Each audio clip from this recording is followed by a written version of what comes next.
Hello. We are live streaming.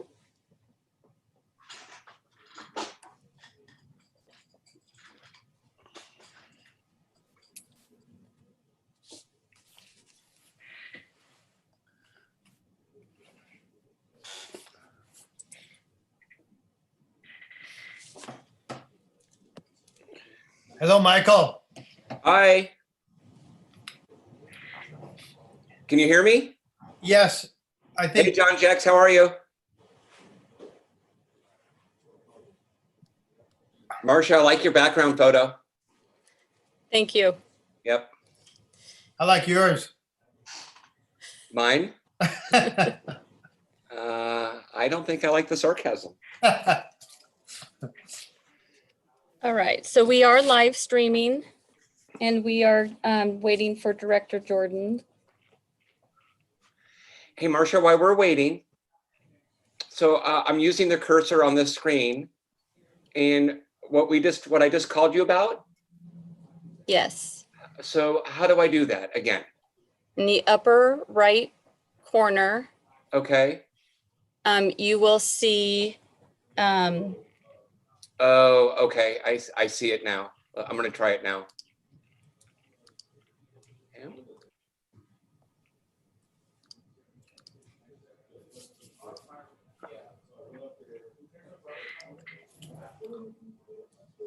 Nope. Let me make mine big. You should be able to minimize. Yeah, no, right now I have you and your background photo covering my whole screen. And when I go to the right corner above where it says me talking, it just gives me options on how to display the members that are attending the meeting. You know what, I'll just use my phone or tablet. It's okay.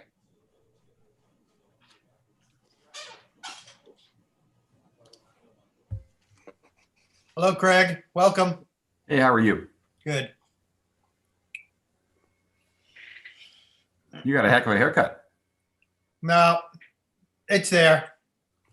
Oh, it's okay. I see now. I'm doing a George Washington. There you go. I'm gonna make you some wooden teeth. Ooh.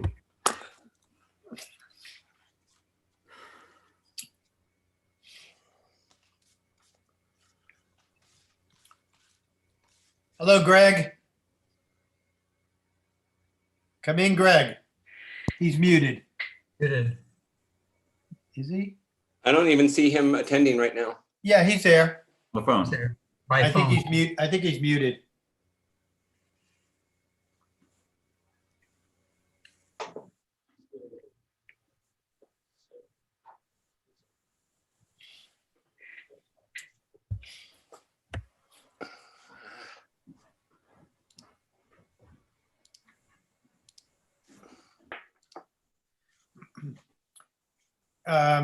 Marcia or Gloria, Glorianne, is the chief going to join us at this point at the beginning? Yep, there he is. No, he didn't say that. Oh, yes. There he is.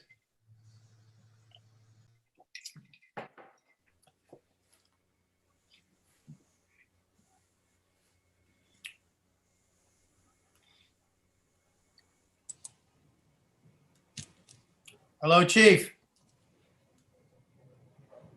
He's muted. Yeah. Director Bates, can you hear us?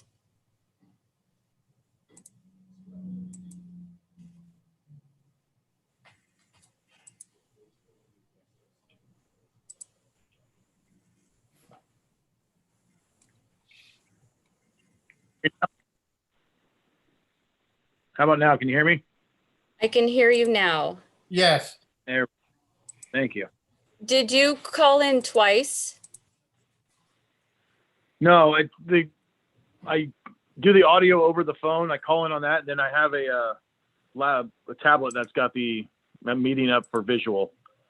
Trying Okay. to do the tablet and hearing everybody just doesn't work. So the audio goes better over my phone. Okay. Perfect. John Holtzman is in the closed session, so let me just have him move over. Okay. Or we could just leave him there. I mean, we're going to be there in a minute.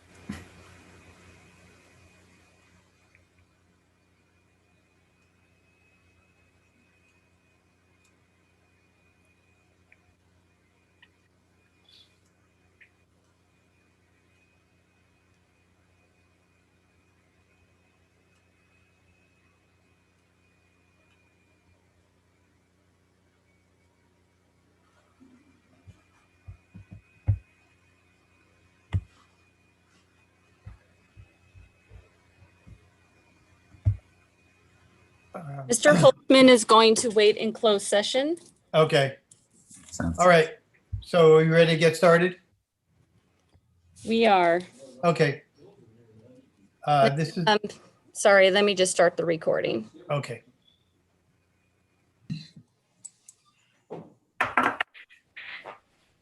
Okay, we're ready to begin. Okay, this is, I'd like to call the meeting to order. This is a meeting of the Moraga-Orinda Fire District Board of Directors, October 21st, 2020. We will open the meeting and then we will go into closed session and we come back into open session at 7 p.m. Ms. Holbrook, could you just give the instructions in case there's anybody wanted to address us or any Yes. member of the public right now? Do we want to perform roll call first? before- Okay, let's do that. Sure, go ahead. Director Bates, Here. Director Donner, Here, Director Jex, Here. Director Jorgens, Here. President Danziger. Here, all members of the Board of Directors are present. And now we'll give some instructions to any member of the public that is present. Before opening the public comment, I need to note that there is an administrative typographical error on the closed session items listed on the agenda. So if you could please note the third item listed as 3.2, Conference with Labor Employee Organization, Unrepresented Employees is listed as 3.2. It should be 3.3. The fourth item listed as 3.3, Conference with Labor Employee Organization, Moraga-Orinda Fire Chief Officers Association is listed as 3.3 and should be item 3.4. There are no other substantive changes on the agenda. Okay, thank you, noted. The instructions for public comment will remain open for 1 minute to allow for potential digital processing delays to ensure that the public has sufficient time and opportunity to send in comments. You can send in written comments at info@mofd.org, and emails will be read into record by the staff. Live comments, if participating by the Zoom app, click the raised hand function or send a chat to speak. Or if you're participating by phone, you can dial *9 to raise your hand. Staff will unmute participants to allow comment. Participants will be unmuted in the order of hands raised. Okay, thank you, Ms. Holbrook. Item number 2 is the opportunity for public comment. The general public can comment on any closed session item that will be heard, and comments may be limited to no more than 3 minutes pursuant to board policy. So we'll keep this open for 1 minute.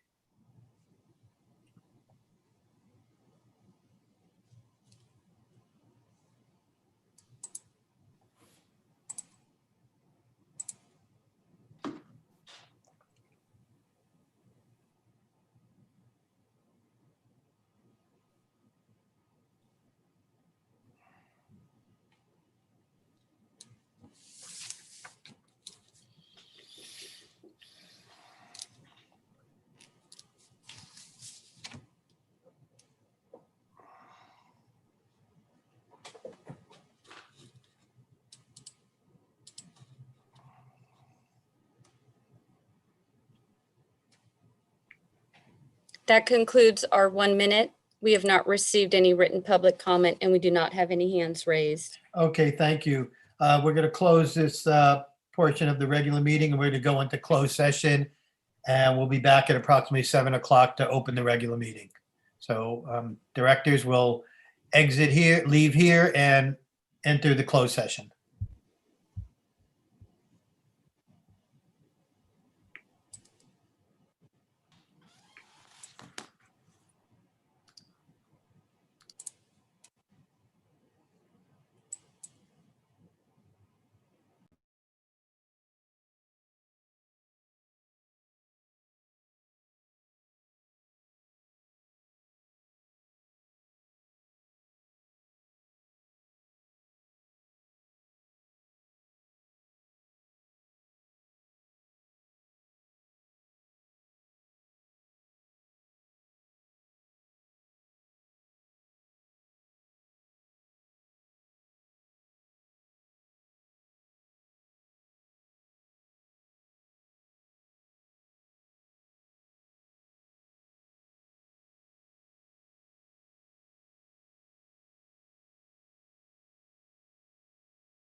Hey, Amy.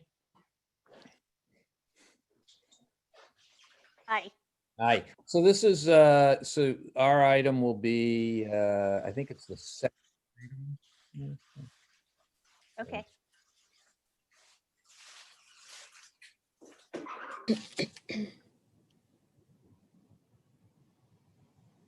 I just want to introduce Amy Ackerman. Amy is with our firm. Although she recently joined our firm, is doing our government law work. She and I've worked together for, I don't know, 20 some odd years. I don't know, going back to the San Francisco City Attorney's Office. And she was involved in drafting the second item on the agenda, the ordinance. So I figured if there were any questions, that would be helpful to have her. Happy to be here. Thanks so much.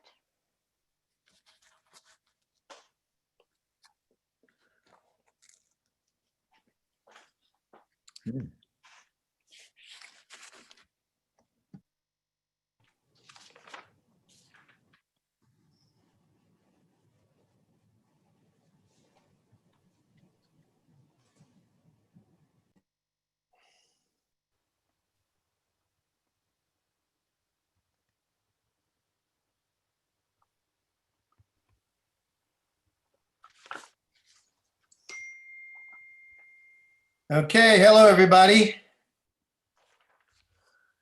Hello. Okay.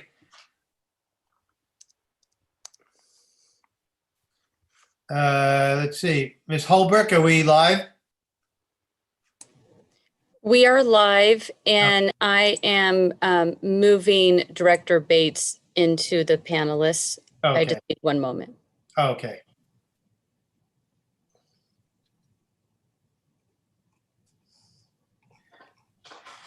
I'll just say hello to everybody in the public, and we'll be ready to start our meeting in just a few moments.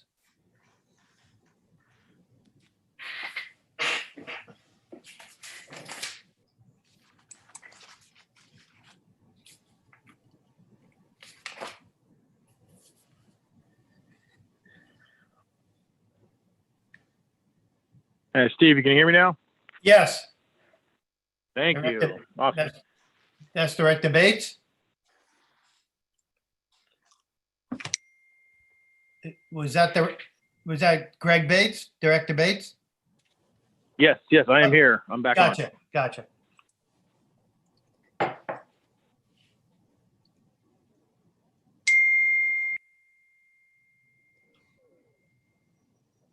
And we are just waiting for Director Jex. Okay. Director Jex has arrived. Okay.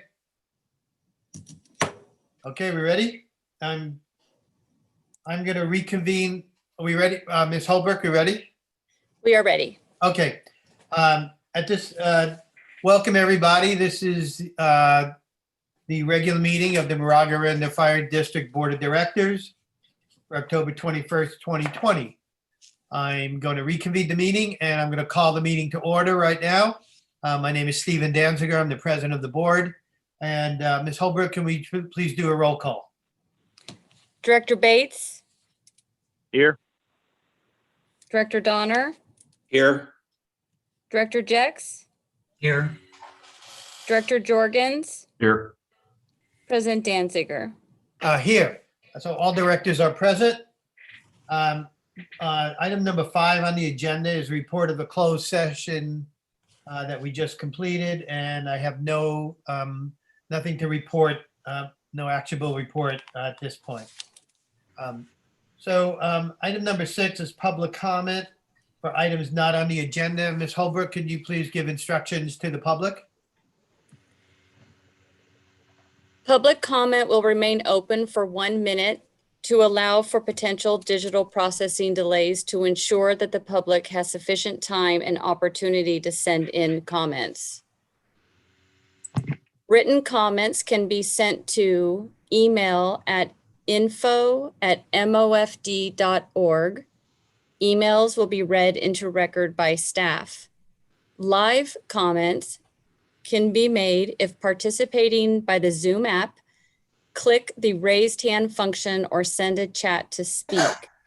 Or if you are participating by phone, you will dial *9 to raise your hand. Staff will unmute participants to allow comment. Participants will be unmuted in the order of hands raised. Okay, thank you. We'll start the timer right now. Is anyone waiting to speak right now? Yes, we have received one hand raised from Citizen X. Okay, so we'll start with that. Citizen X, you're on. Very good. You can hear me? Yes, we can. Very good. Good evening, President Danziger and other directors and staff and members of the public. I wish to comment on what appears to be a new de facto policy of the fire chief going away on strike teams at the height of fire season. You may not know this, but it's very unusual. In years past, this, to my knowledge, has never happened, never would have even thought to happen. In fact, I can recall when Chief Bradley used to spend some nights during the height of fire season at the Lafayette Park Hotel so that he'd be close to the district in case something went wrong. It seemed to make some amount of sense for this to happen during the lightning siege, which is really a regional factor. But I don't understand why the chief is away from the district at the height of fire season. And I would like to know if that is a de facto policy, if that's something that's had any board discussion, public, with public awareness, public input. If it's not an actual policy, you might think about that, about having that discussion. If it came to pass that something were to happen, the chief wasn't here and things went sideways and the press came to the board and said, is this a policy of yours? And you have to say, well, I don't know. I mean, it'd be kind of awkward. So I'm not saying this to try to be untoward. I'm just trying to encourage the district to be forthcoming with the public about this apparent new policy. Thank you. Thank you. And since this is on the agenda, all I can tell you is the board has had that discussion in public with, this occurred I think earlier this year. So we do have a policy in place, and perhaps we can talk about that, place it on the agenda in the future, or maybe even the chief could discuss it during his update time. But we do have something in place. We have discussed this matter. Any other people waiting to speak? Yes, Okay. Charles Porge. Okay, Charles, you're on.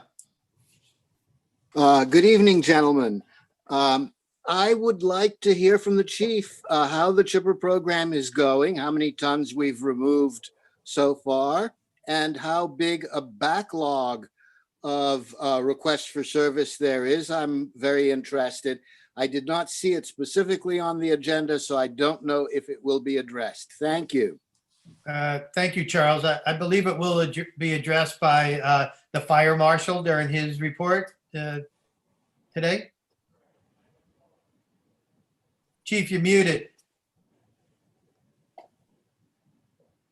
I apologize. That'll be addressed under item 12.3.3, the fire marshal report. There you go. Thank you. Any other comments? Citizen X has re-raised his hand. Oh, okay. We'll give him 1 minute. Go ahead.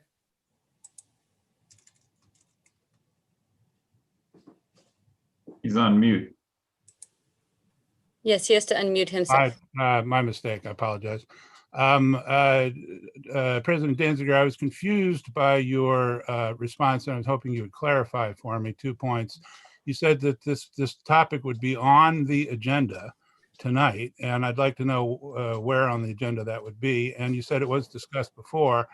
I don't expect you to have that off the top of your No. or at your fingertips, but I would like to know where I can find the discussion that the board had on this topic. Okay. Yeah, I just said that during the fire chief's update, he can talk about his time when he left the district recently. Like I said, on the top of my head, I don't remember, but I think other board members would remember we did discuss this, a policy on the chief going out of district. I don't think it was in public session.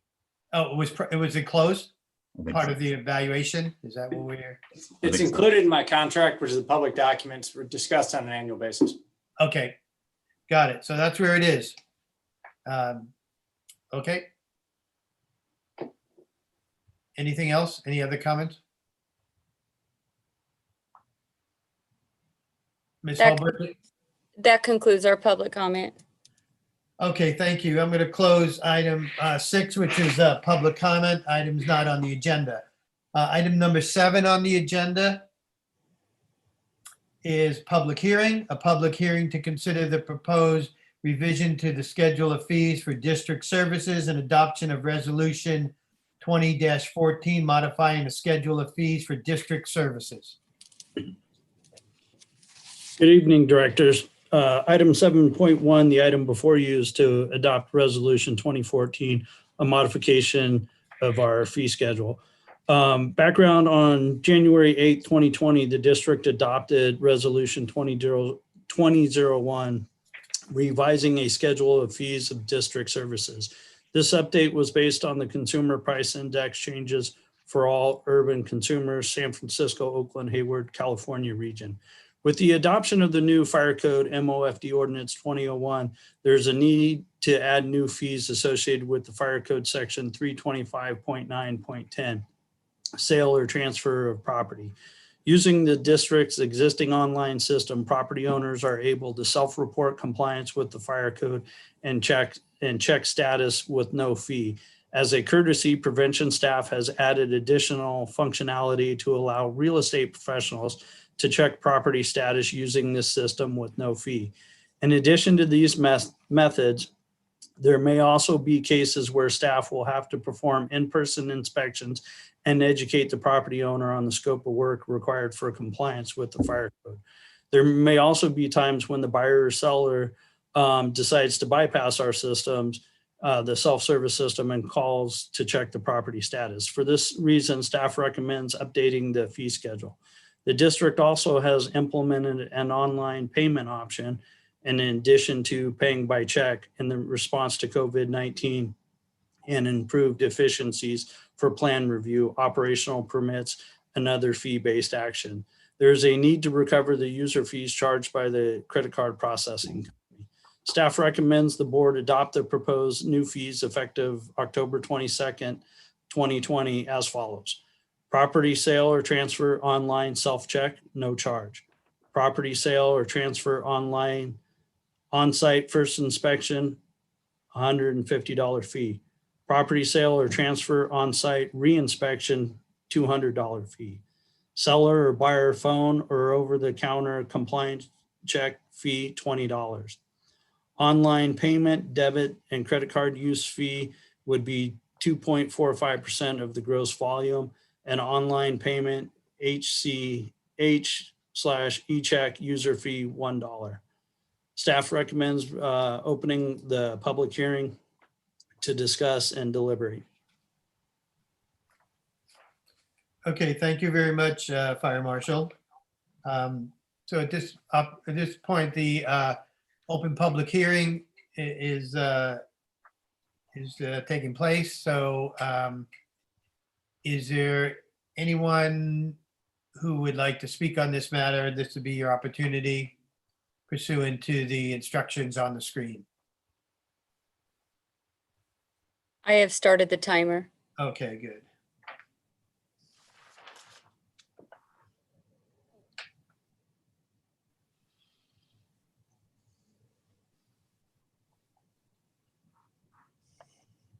So while we're waiting, Fire Marshal, I guess, or staff, I can ask a question.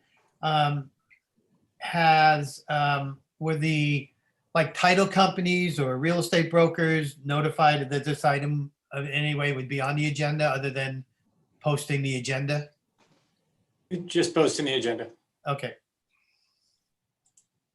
We've had a regular and open dialogue with the Contra Costa County Association of Realtors about how best for their members to access the status of a parcel, understanding that the responsibility doesn't lie with the realtor, it lies with the seller to provide it. And this is just an attempt to, and we have provided a no-cost option to do that through the GoGov website. So there is not a requirement for, there is a no-cost opportunity for them to access that information if they so choose. And the cost recovery elements there are to address the staff time for those who choose not to use the no-cost GoGov portal that's available and I believe relatively intuitive.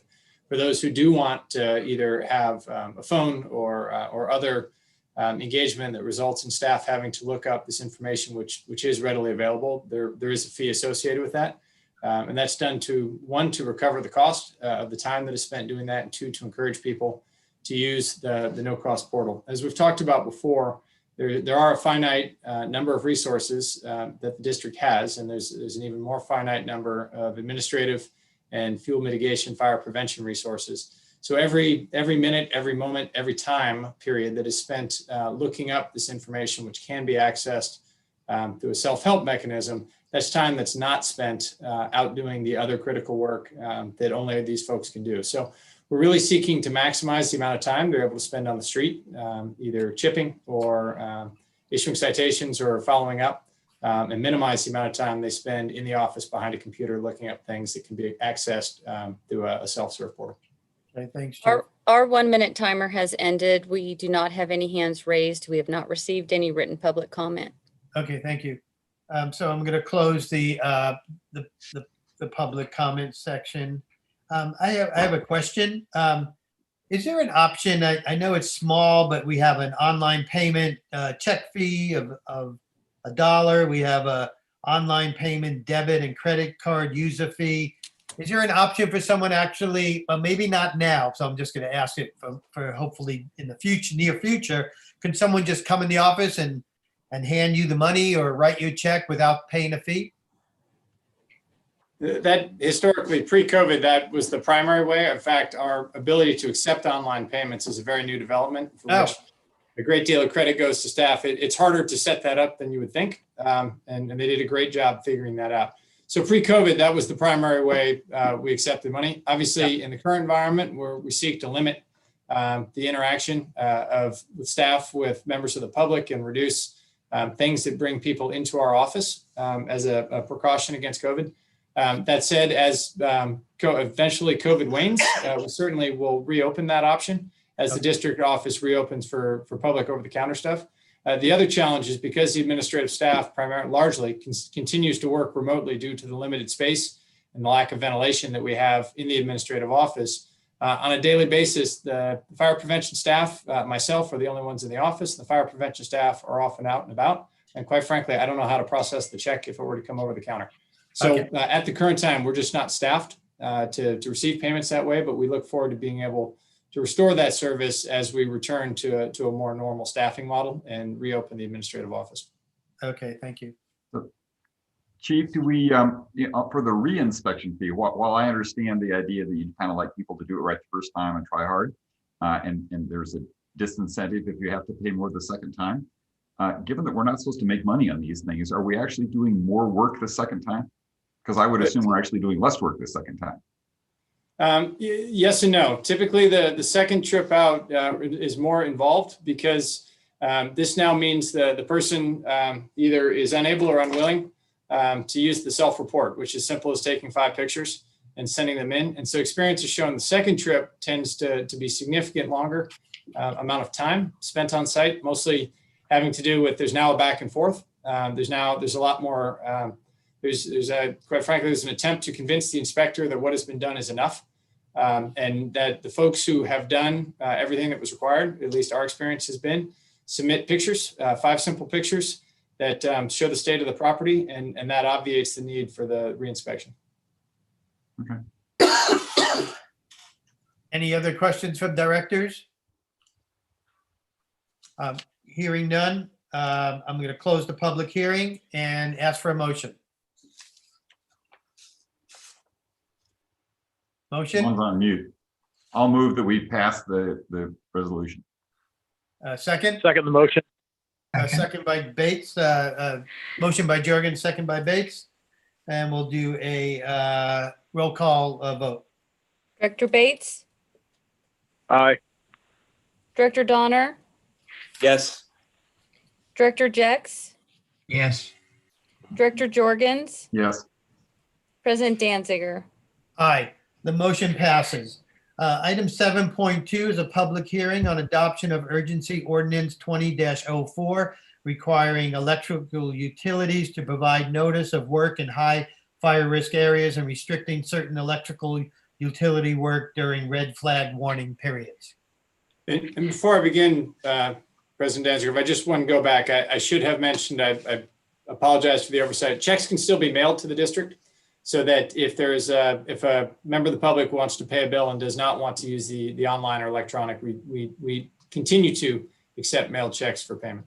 Okay, thank you. Good evening, directors. So for item 7.2, for background, in the wake of the recent catastrophic wildfires in California and pursuant to Senate Bill 901 and the rules of the California Public Utilities Commission, publicly owned California electric utilities are required to prepare plans for constructing, maintaining, and operating their electrical lines and equipment in a manner that minimizes the risk of wildfire. Senate Bill 901 added section 764B to the Public Utilities Code. Quote, an electrical corporation that has a contract for private fire safety and prevention, mitigation, or maintenance services shall make an effort to reduce or eliminate the use of contract private fire safety, prevention, mitigation, and maintenance personnel in favor of employing highly skilled and apprentice personnel to perform these services in direct defense of utility infrastructure in collaboration with public agency fire departments having jurisdiction. Further, Assembly Bill 2380 changed the Health and Safety Code 14865 by adding the following language. It is the intent of the legislator to provide for the highest level of safety for firefighters and the communities they protect by regulating the use of privately contracted private fire prevention resources. Nothing in this part shall be construed or otherwise interpreted to authorize public agencies to contract for firefighting services or other first response services. The legislator finds and declares that firefighting and fire protection services are a municipal function and a public good to be provided by public agencies and their employees. Certain portions of the district fall within very high fire hazard severity zones as identified in the most recent California Department of Forestry and Fire Protection Fire and Resource Assessment Program map, and or within the Tier 2 elevated and Tier 3 extreme zones as identified in the most recent California Public Utilities Commission fire threat map, and or locally designated wildland urban interface fire areas supported by a finding of fact and is defined in MOFD Ordinance 20-02, which areas are hereafter referred to as high fire risk areas, or HFRA. To reduce the risk of loss of life and property due to uncontrolled wildfire, the district has instituted a burn ban during high fire danger periods. Due to the topography, climate, and vegetative fuel types prevalent in the district, historical fire activity has occurred between June and December. As shown in Table 2 of PG&E's 2020 Wildfire Safety Plan, numerous near-miss events, such as unplanned outages, faults, and conventional blown fuses, which could result in electrical utility-caused wildfire ignition, have occurred within PG&E's service area. In 2018, 34,066 of these near-miss events occurred.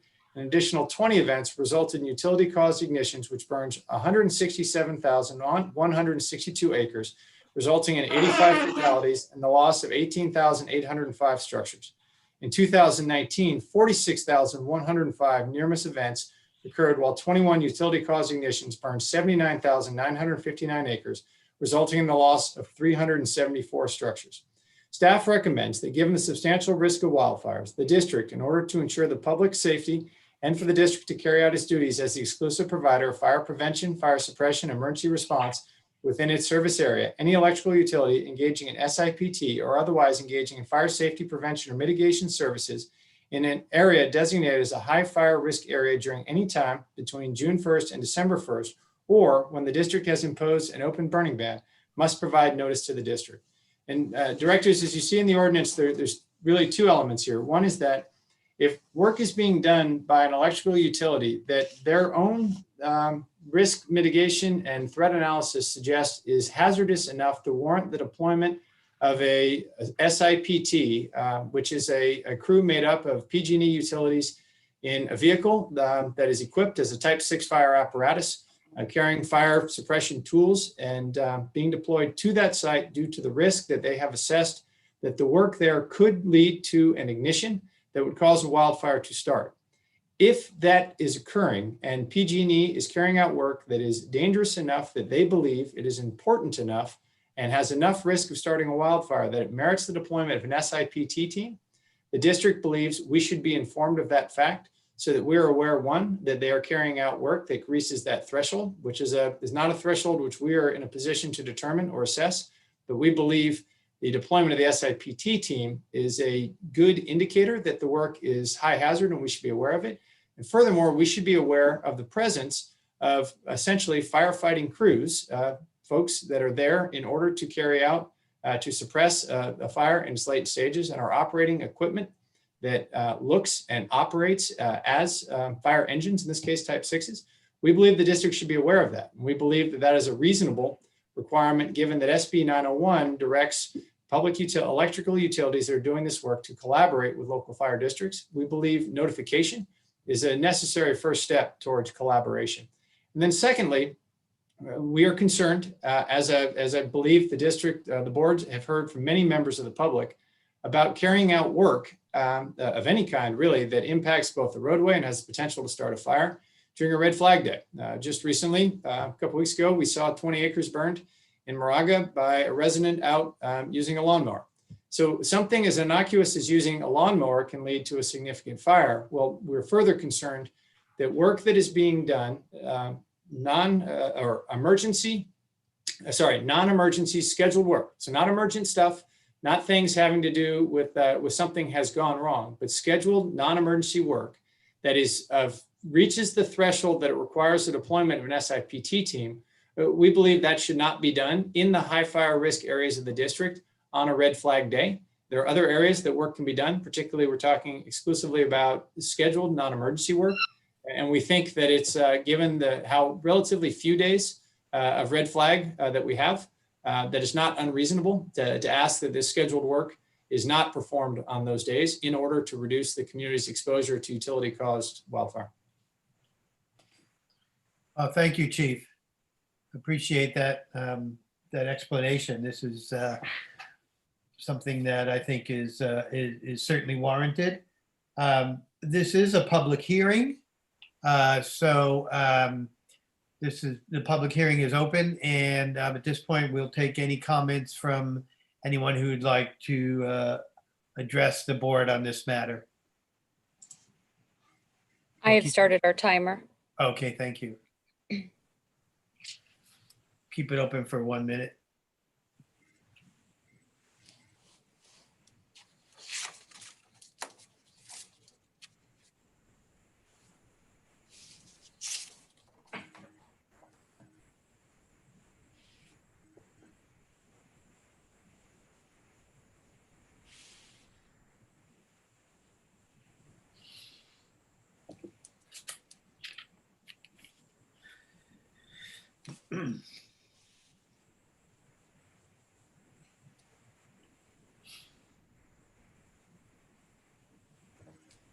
Anybody waiting to speak now or not?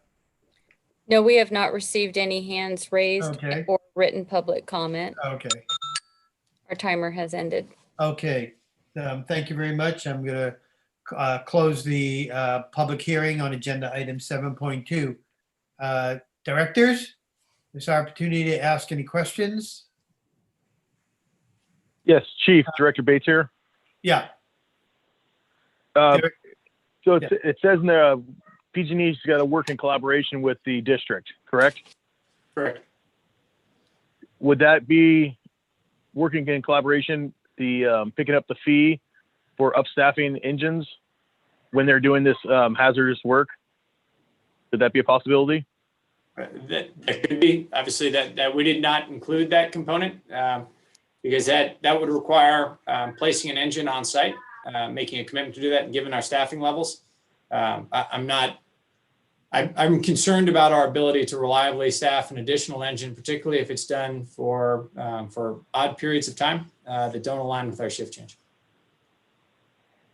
Gotcha. Just trying to turn over every stone we could for upstaffing and getting money for that. Director Jorgens? So do we, on the red flag days, are we saying that they just can't do, other than emergency work, they can't do any work because they're clogging our roads or because they're worried about a fire? No, sir, it's specific to work that would require the deployment of an SIPT team. And I would just like to be clear that's not routine work. That's work that has a risk that is high enough of starting a fire that they feel the need to deploy specialized resources to that site in essentially a standby mode. So there's nothing about routine work that does not reach that threshold that would be impacted by this. So a good example that was brought up is you have a service call coming to your house because something's wrong with your natural gas and they need to turn a valve or inspect the line before you relight your pilot or something like that. That work would not be affected. This is work on work that involves enough risk of starting a wildfire that PG&E's internal risk assessment triggers the requirement to deploy an SIPT team to that site to stand by while the work is being done. And I should say, as you mentioned, it excludes emergency work. If something goes wrong with the system that requires an emergency response to restore that, that work would be exempted from this. This is specific to non-emergency scheduled work. So I don't know a lot about installing high tension lines and things, but I can imagine that they have multi-day projects on things like this. So if you're in the middle of a project and you thought it was risky and all of a sudden it's now a red flag day because we have 20 of them a year and it's a much longer fire season than that. And so how do you, and I don't know whether it's dangerous to be in the middle of a project and stop. So how do we deal with that? We defer to PG&E. That I'm not, once again, it's only work that would trigger the requirement to deploy an SIPT team, at least to date, based on the absence of communication from PG&E. We're not aware of work of that level that has occurred in the district where they are deploying SIPT teams. It's possible that they're doing so without our knowledge.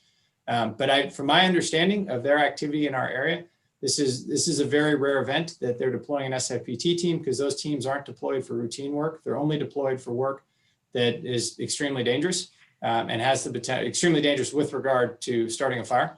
And so that's exactly the kind of work we would be very concerned about continuing during a red flag warning. So at the moment you're asking us to pass an ordinance to force them to do these things. Have we asked them to do these things? Our experience with PG&E has been when it comes to things like notification and so forth, if we ask, that doesn't have, it just doesn't have the force of an ordinance. We certainly could try. But given in light of the concern the community has had about work occurring on these days, in light of our concern about the presence of PG&E firefighting equipment in the district when we're not aware of it, given PG&E's size, we believe it would be much more effective to require it rather than simply to ask. So John, are there any risks that they will push back more than just emotionally? So is there any legal risk on this? Well, this is an area that we won't be the first agency to adopt this, but we will be one of the few who have adopted this approach. And so it's an area where we think that PG&E, might seek to challenge the law. The law is not completely settled in this area, so there's certainly there's always a risk. And is if they did challenge it, would we have to have like legal fees to defend this? Could we possibly be looking at some financial results from passing this? I mean, you would have the cost of defending it, right? And God willing, you'll do it with lawyers. So yes, I mean, for sure. The kind of challenge that you would get if there were a challenge would probably be what's called a writ of mandate, which is actually a comparatively simple challenge to handle, but yes, I mean, there's cost in that, of course. It sounds like we have, Senate Bill 901 behind what we're doing. To support us in this decision. I have a question for the chief too. Chief, what about, would this apply also? I recently read an article in the San Francisco Chronicle about the use of private firefighters in cities and districts. Would this also apply to, let's just say, non-PG&E private firefighters?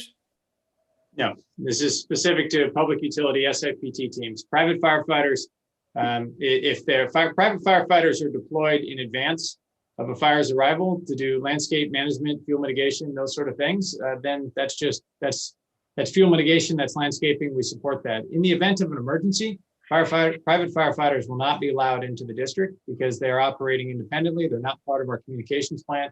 They're not part of the system that is used to allocate and control firefighters and firefighting resources in the area. It's tremendously dangerous to have unaccounted for resources in the area.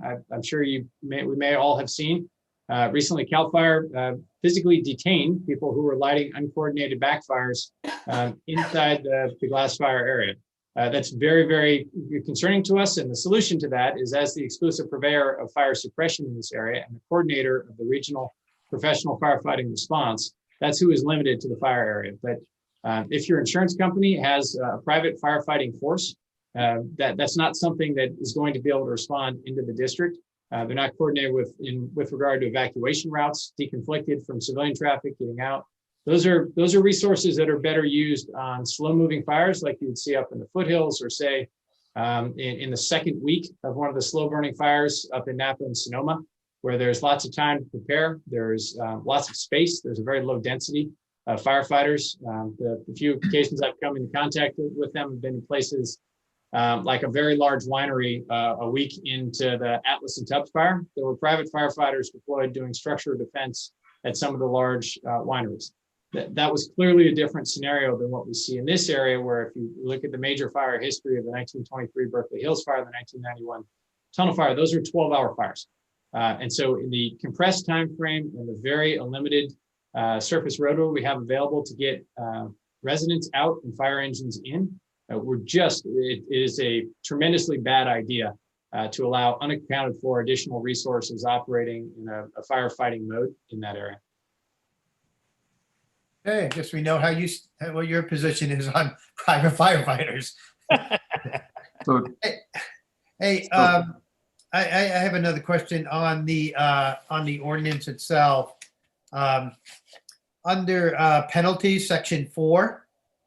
I mean, to me, the penalties, where did that come from? The penalties, it seems pretty low to me. I defer to counsel on the, Amy, if you'd like to weigh in on that, please. Yes, the penalties are low. Unfortunately, they're set by state law. And so we can only give penalties in the amounts the state law allows. And those are the penalty range that the state allows. So we don't have any discretion there. Can you just tell me who that is speaking? Oh, I apologize. That's Amy Ackerman. Amy Ackerman is of counsel with my law firm, and she assisted in the drafting of the ordinance. Gotcha. Okay, I saw her there. I wasn't positive. Okay. Sorry. I introduced you earlier, but I guess you hadn't been on. Oh. Yeah. And Okay. I'd just like to add, in terms of a legal challenge, there's definitely different ways it would come up. And so depending on in the context it arose, it would affect what process. And obviously the board can make decisions along the way in terms of responding to the challenge. So for instance, could we say, as a result of a challenge, we're going to put this on hold at this time or something like that? I mean, yes, there are times when communities decide that they'll stay the ordinance for a while and maybe look to other communities to join with them, or to see if there's a state thing, or maybe it can be used as leverage to see if PG&E will agree to it, or whether, you know, someone else wants to take this up at the state level. So there's a lot of different options that could happen in terms of this. So you have a lot of flexibility in deciding, you know, the different steps that you want to take. Okay. And just also to clarify, the ordinance is strictly written to apply to utilities. So it wouldn't get into private firefighters. It's really going into the utilities and the danger that they can present during the high fire danger. But when you say utilities, but it's specifically, is it only PG&E? It actually would apply to any publicly owned utility working in the district, which right now is PG&E. But if in fact that changed, it would be whoever it is. Okay. Got it. Understand. I think there are private parties that provide electric service to Moraga, for example, right? Pretty sure. They might use PG&E facilities, but they actually are legally able to provide electricity to various entities as resellers. Oh, And I bet they're utilities. I don't know about Moraga specifically, but there are, procedures by which you can have, non-PG&E suppliers of electricity using PG&E power lines, et cetera. But PG&E, to the best of my knowledge, maintains all the lines. Right. okay.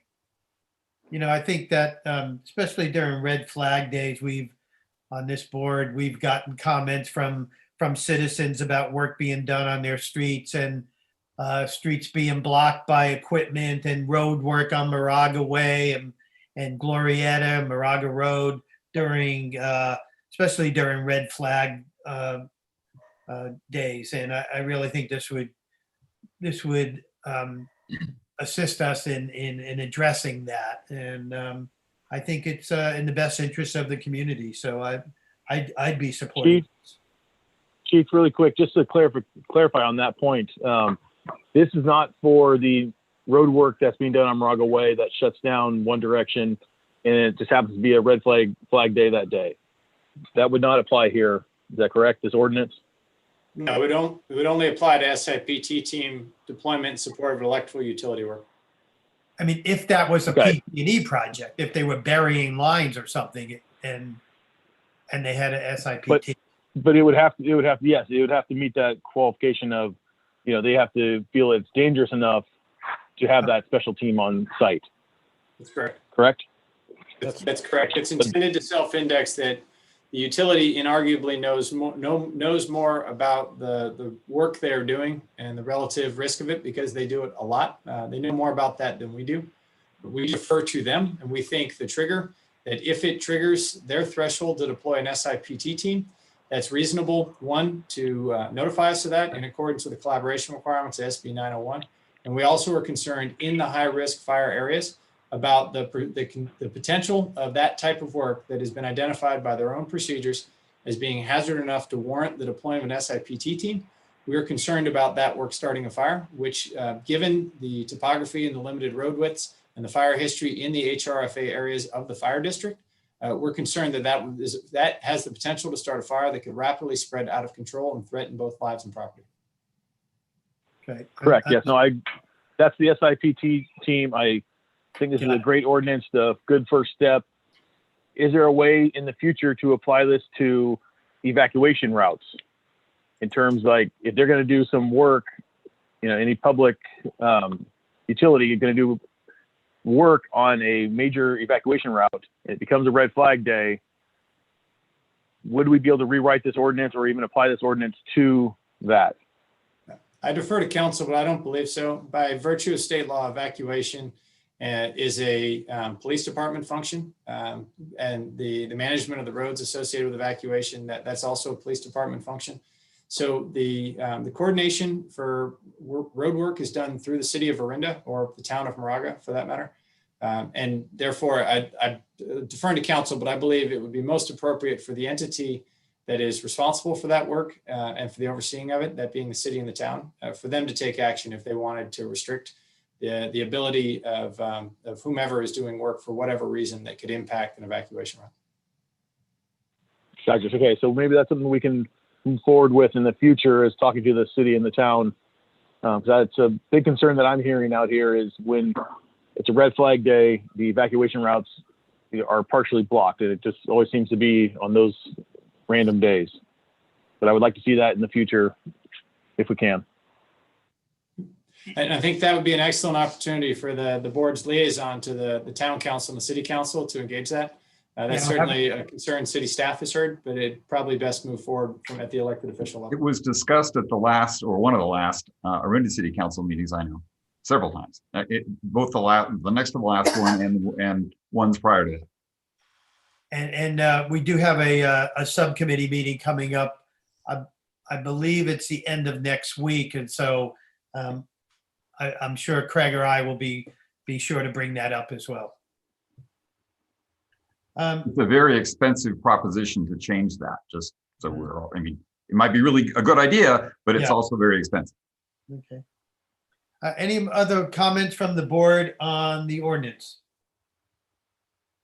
Do we need a motion to waive the reading, Jonathan?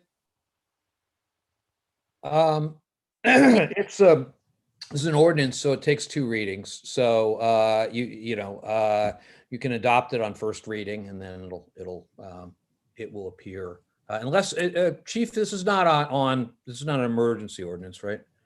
It is. Oh, it is an emergency. I'm sorry. So it doesn't take 2. Okay, so do we need a motion to waive the reading or not? I think the motion is simply to adopt it as an urgency ordinance. Okay. I do have it on the agenda to waive the reading. That's why I'm asking, yeah. So we can add that in the motion, right? To waive. Add it into the motion, yeah. Okay. To waive the reading and adopt as an urgency ordinance. Gotcha. Would a director like to make a motion to waive the reading and adopt the ordinance? I so move. Director Jex? I second the motion. Director Bates, second. So this is a motion to waive the reading and adopt the urgency ordinance 20-04 requiring electrical utilities to provide notice of work in high fire risk areas and restricting certain electrical utility work during red flag warning periods. Ms. Holbrook, can we take a roll call vote? Director Bates? Aye. Director Donner? Aye. Director Jex? Aye. Director Jorgens? Aye. President Danziger? Aye, the motion carries unanimously. Item number 8 is the consent agenda. Is there any director would like to pull anything under 8, 8.1, 8.2, 8.3, 8.4? Okay, not hearing any. Is there any member of the public that would like to speak on anything under item 8? This is your opportunity. You have 1 minute.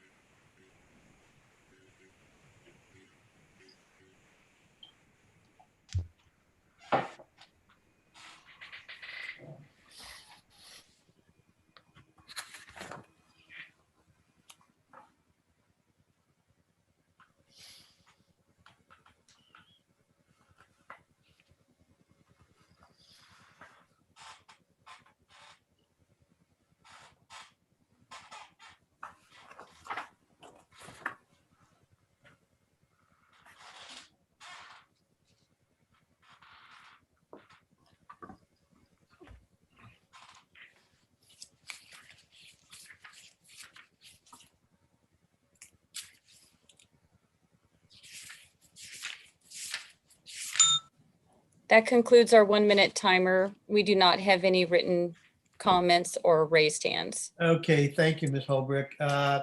So can I get a motion to adopt item 8, the consent agenda? I'll make a motion that we adopt. Was that Director Donner? Yes. Okay, Director Donner, second.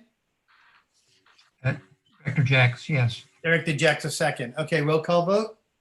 Director Bates, Aye. Director Donner, Aye.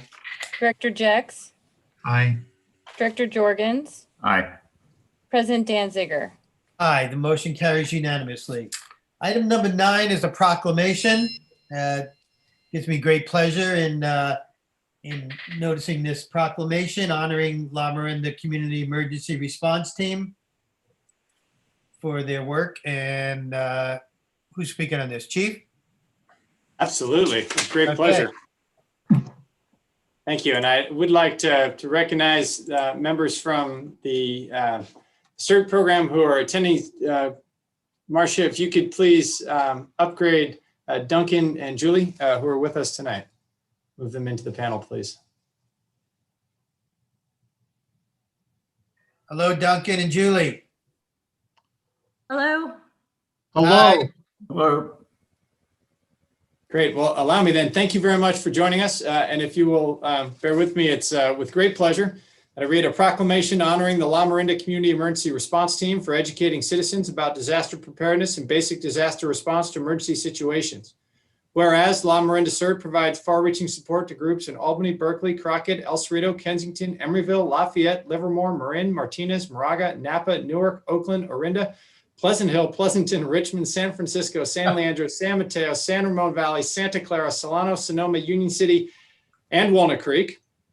Whereas 1 year after the Paradise Campfire, many residents still had no running water and had to fetch water from trucks each day.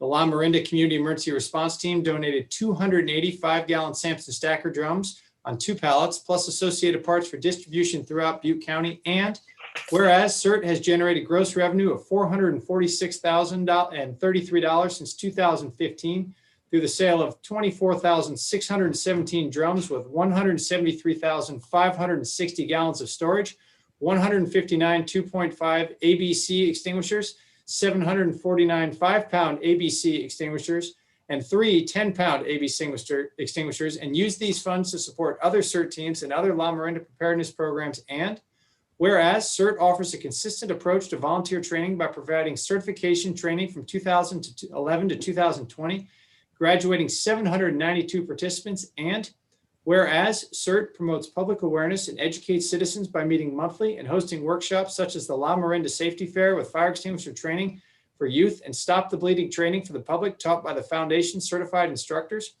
CERT also provides Stop the Bleed kits to St. Mary's College and local public schools with training for the teachers and staff. Whereas CERT established a standardized general mobile radio service communication plan with first responders and CERT volunteers. 3 CERT GMRS radio nets are held the first Wednesday of each month with 10 to 20 check-ins on each of the 3 channels. And whereas CERT assists with both live and virtual evacuation exercises for Moraga-Orinda, Lafayette by establishing GMRS net control and testing radio procedures. CERT was virtually called out by local police and received 206 text messages sent to CERT members in Moraga with 98 responses within 30 minutes and 65 confirmed availability to help. Assisted the community warning system in educating the public on their new phone number via training, email campaigns, websites, and social media. Developed evacuated need help signs for La Miranda residents to assist first responders. And whereas CERT provides support of neighborhood groups through the block captains in Briones, Campo Lindo, Moraga Country Club, Sleepy Hollow, Upper El Toyanal, and Wilder by providing radios, programming, and training.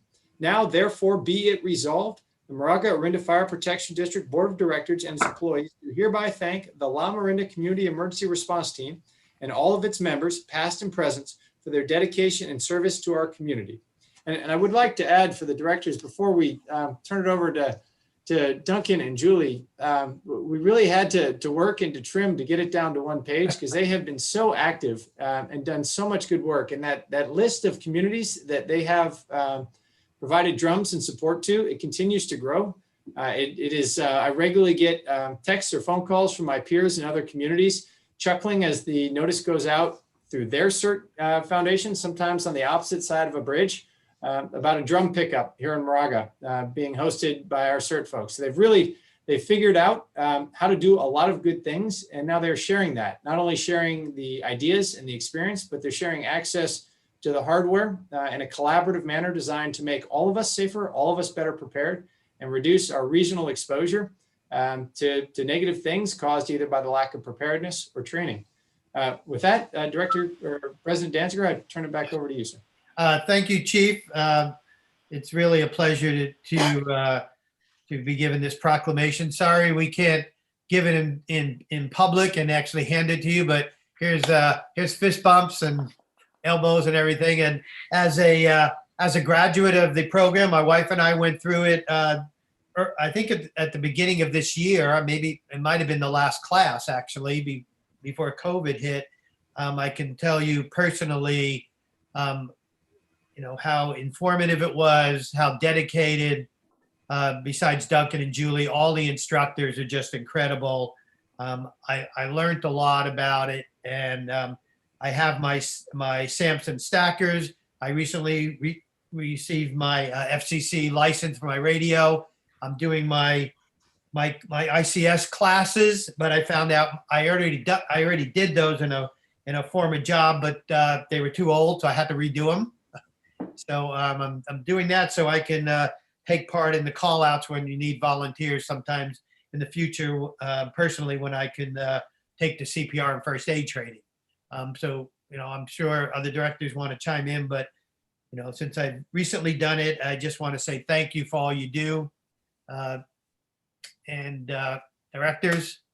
Well, I also want to say thank you so much for all the work. I know you've been, very active in my neighborhood too. I know Joan Lucas and a number of other people have gone through your course and are now out, preaching its good things and spreading the word, maybe not literally as the whole course, but certainly, a lot of the good practices that you have throughout our Firewise neighborhood, for example. And so it's an amazing group that you have. And thank you for all the work you've done for a very broad community, especially ours.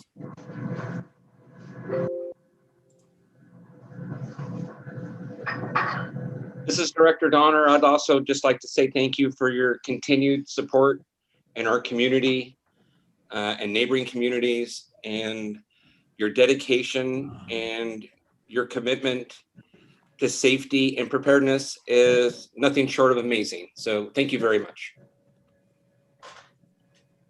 I'd also like to just express my gratitude.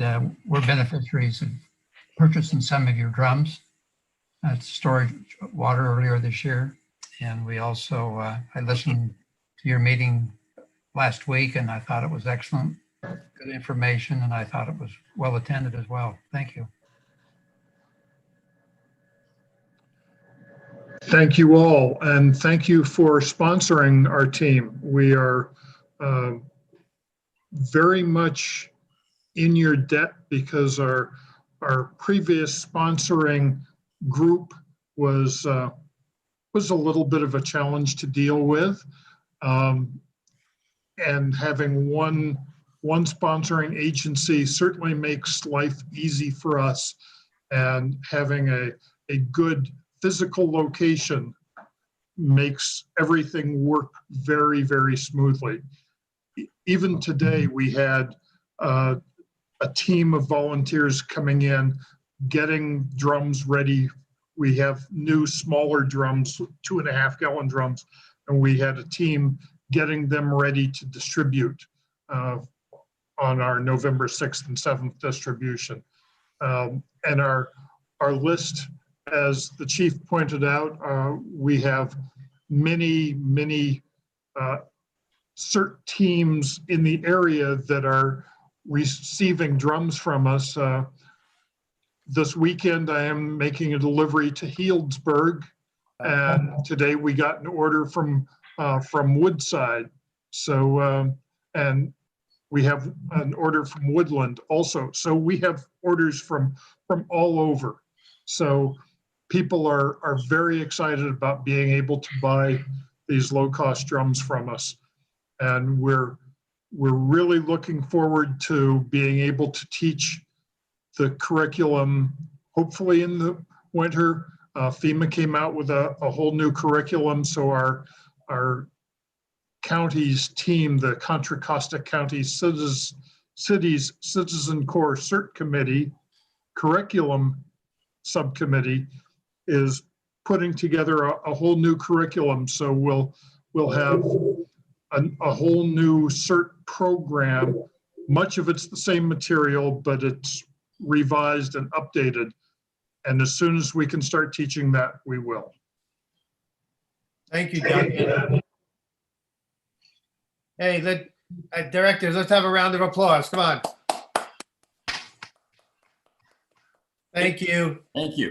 President Danziger, if we could briefly, Dennis Rain is our emergency preparedness manager, who's worked extensively with the CERT folks. I'd like to give him a chance to say a few words. Sure, go ahead, Dennis. Thank you, President Danziger, members of the board. I just wanted to add, sort of my applause to what just happened there. I think it's a pretty remarkable group that we have working for us. The CERT has really exhibited regional leadership in preparing community and residents to really leverage the work that our firefighters are doing in the field. So they are a force multiplier. The tentacles of CERT in Moraga-Orinda go deep into the community. So they're very much a representative of this district. The things that you're doing as far as preparing the community with training and equipment, other community groups have less productive ways of raising money, and I think that Duncan and his group of CERT leadership have come up with a way that not only helps to support the program in a very big way, but actually does good in the community. So I just want to add my thanks to yours, and just hope the board realizes that they make the district look very good and they represent us very well. So thank you. Thank you, Dennis. Directors, it looks like we're all going to have to, I'm sure Ms. Holbrook will coordinate with us. We'll all have to sign this proclamation at some point. So I'm sure she'll notify us how to do that. Is there anything else before I turn it over? Why don't we start the timer, see if there's any members of the public who would like to speak on this item as well? Anyone else out there? So while we're waiting for the minute see if there's any member of the public, in taking part in the program and becoming CERT certified, I really want to shout out also to the MOFD men and women on duty who came in, especially on the final night at the Contra Costa Training Center. That was an incredible experience for someone like myself who wasn't a firefighter, to go through that experience on that night, on that freezing cold, at least it wasn't raining night, to go through the house and also to just everything we did that night was just an incredible experience for me, and was something I'll remember for a long time, and hopefully someday I can come in and volunteer and help you run that. We have not received any written public comment. We do not have any hands raised. Okay, thank you. Well, thank you very much. Any other final comments before we move on?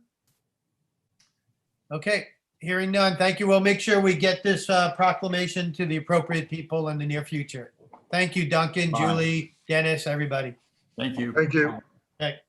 Item number 10, the regular agenda, is approval of Gatsby 75 OPEB valuation report as of June 30th, 2020. President Danziger, members of the board, at the last board meeting, a draft of the updated OPEB actuarial valuation was presented to the board. The updated OPEB valuation report measured the net OPEB liability at $14,234,499, which is a decrease of 4.1% from the prior year liability. The liability was measured using a discount rate of 6.25% and assumes the district will continue to pre-fund the recommended contribution every year. Staff recommends the board approve the GASB 75 OPEB valuation report as of June 30, 2020. Thank you, Ms. Sasser. Okay, let's open this up for public comment. If there's any other public like to speak on item 10.1, here's the instructions, how to do it. We had a pretty extensive presentation on this at our last meeting. And this is for us to approve this report. That's it.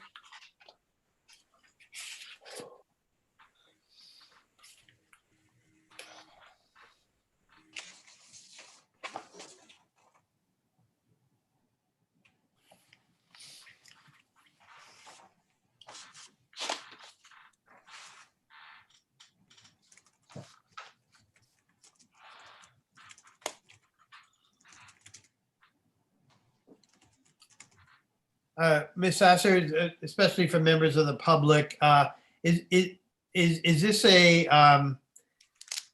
a report that we approve every year? Yes, it is. Okay. Excuse me. We have not received written public comment and we do not have any hands raised. Okay, thank you. We'll close the public comment. Directors? Any comments? Anything you want to discuss about this? This is also the information that goes into the CAFR report, the audit report. Oh, she's muted. Are you, oh, yes, the liability will be recorded in the audit report. Same information, the disclosures thing. Yes. Okay, thanks. I do see in the report that they did update the information with the correct salary information that wasn't in the previous too, the 3%. Any other comments? If hearing none, I'll ask for a motion. Move we approve the resolution as stated. Okay, Director Jorgens. I'll second. Second, Director Donner. Yep. Okay, so we have a motion to approve Gatsby 75 OPEB valuation report as of June 30th, 2020. I'll take a roll call vote. Director Bates, Aye. Director Donner, Aye. Director Jex, Aye. Director Jorgens, Aye. President Danziger. Aye. Motion passes unanimously. Item 10.2 is the Q1 financial update and budget review fiscal year 2021. So I have a PowerPoint presentation as well. So we'll let Marcia, there we go, start it. Thank you. All right, so in response to the economic uncertainties of the current economic environment created by the COVID-19 pandemic, this year staff will prepare quarterly financial updates to keep the board up to date regarding the district's financial results. Next slide, please. So a brief background, when the current fiscal year budget was prepared last spring, we did not know how the economic effects of the pandemic would affect the district's finances. As a result, in order to maintain budget flexibility, the district followed the recommendation of the GFOA and adopted a conservative budget that budgeted revenue conservatively low and expenditures conservatively high. Next slide, please. The budget that was adopted in June of 2020 budgeted a general fund deficit of $1.5 million. The deficit included contributions to both the OPEB and pension trusts. Next slide. Where are we today after Q1?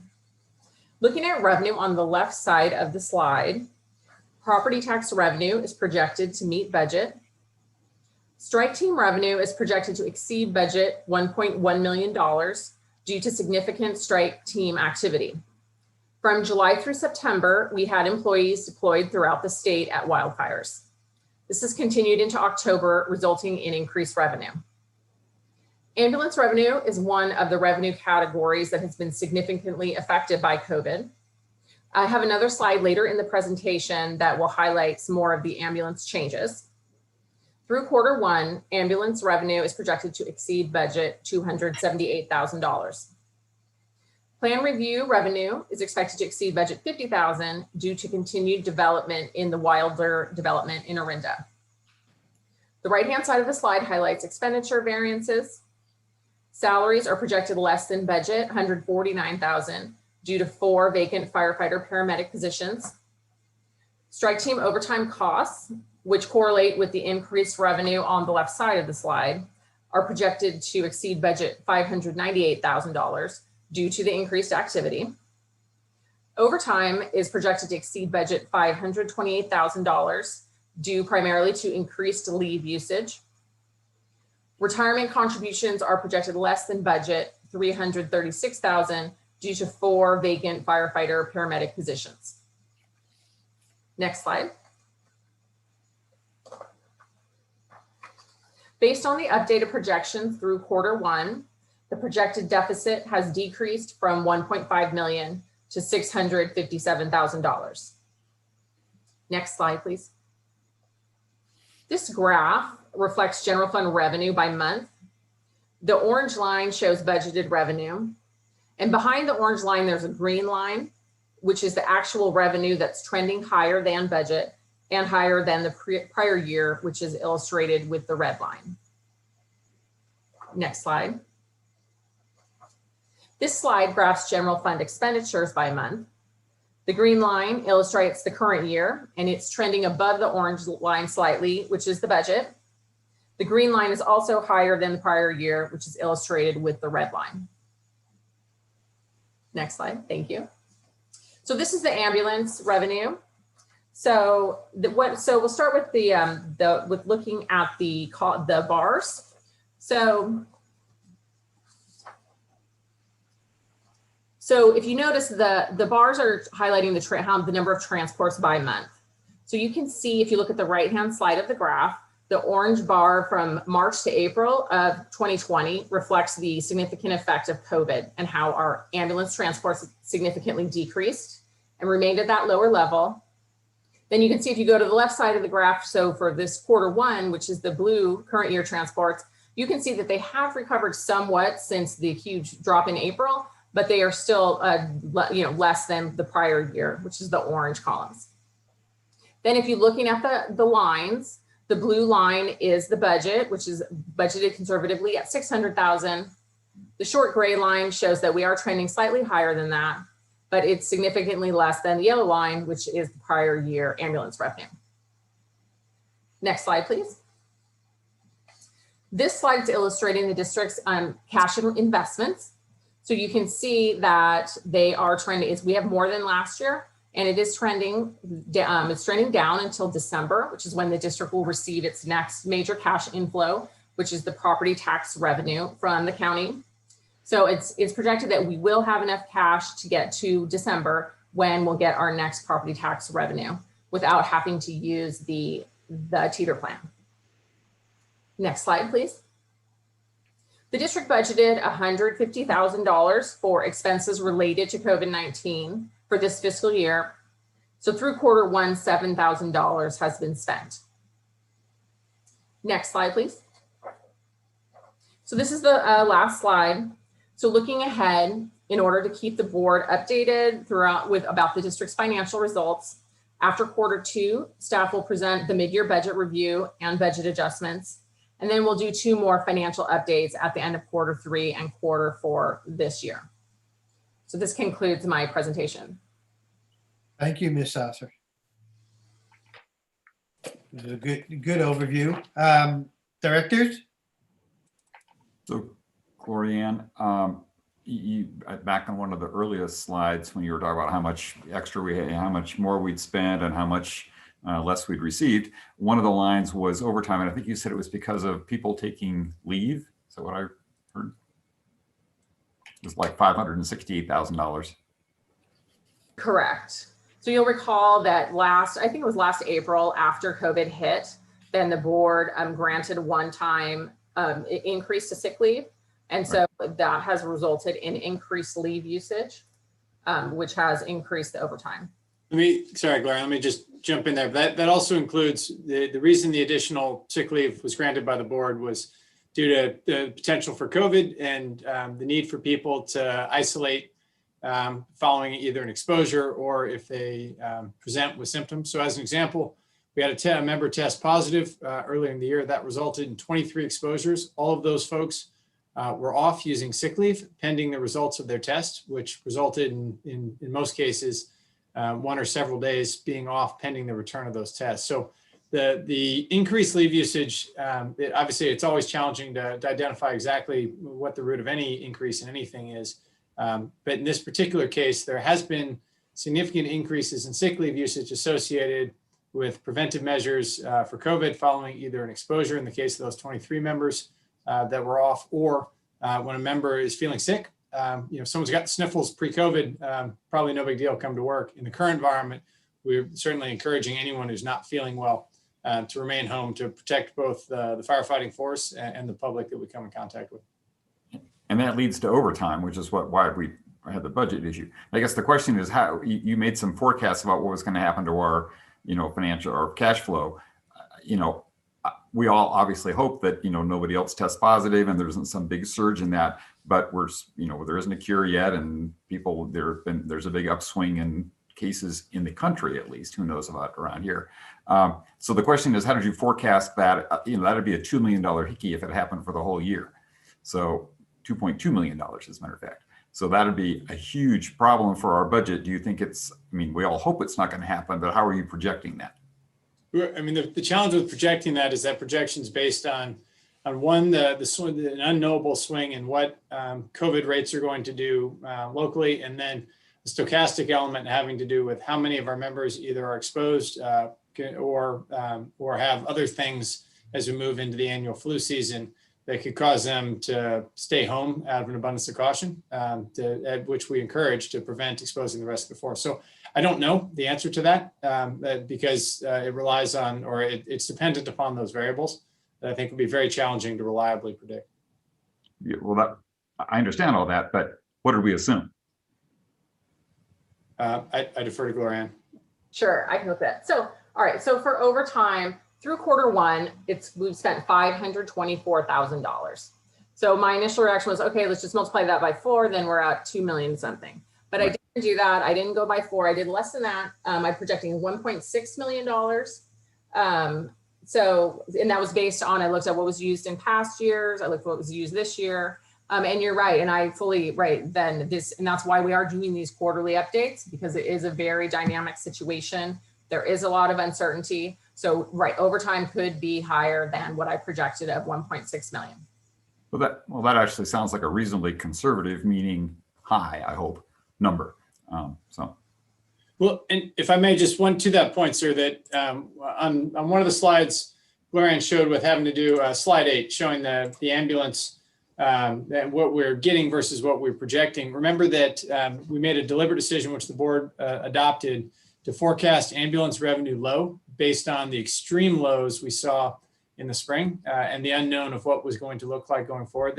They haven't fully recovered, but they certainly recovered from the absolute the cessation of ambulance calls we saw in the early days of the COVID pandemic. So we used conservative estimates, and we hopefully outperform those. And in the case of the ambulance, we used a conservative number. We're now outperforming that, but it is worth noting that while we're exceeding the budget, we are underperforming last year, which was clearly shown in the reduction in call volume.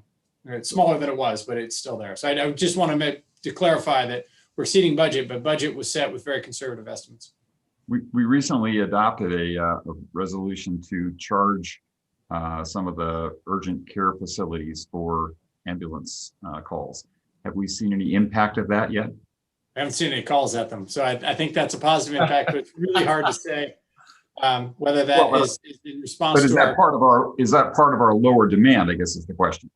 Yeah, and that's the challenge. It's unclear to me exactly how much, what their volume is in those facilities relative to pre-COVID. I assume it's down as people continue to defer medical procedures and attempt to limit exposure to medical facilities. So it's hard to say whether that was our change in our fee structure or whether that has to do with the reduction in services offered at those facilities. Chief, does that overtime number have anything to do with backfilling for our strike teams being out of district? Let's see sorry, let me pull the slide up here. Those are linked. So you see there we go. Strike team overtime is broken out as a separate line. So strike team revenue is at $1.1 million. So when a strike team goes out, not only do we bill for the members who are out, we bill for the vehicle, and then there's an administrative handling fee that's charged on top. So strike team revenue is at 1.1 million. Strike team overtime, called out as a separate line item, is at 598,000. Okay. So the 528,000 for overtime we're referring to, that's distinct from strike team overtime. It's two separate lines. Got it. Thank you. And just to be clear, the strike team overtime is not the overtime that the guys out of the field are getting. It's the time that we're paying people here to cover for them.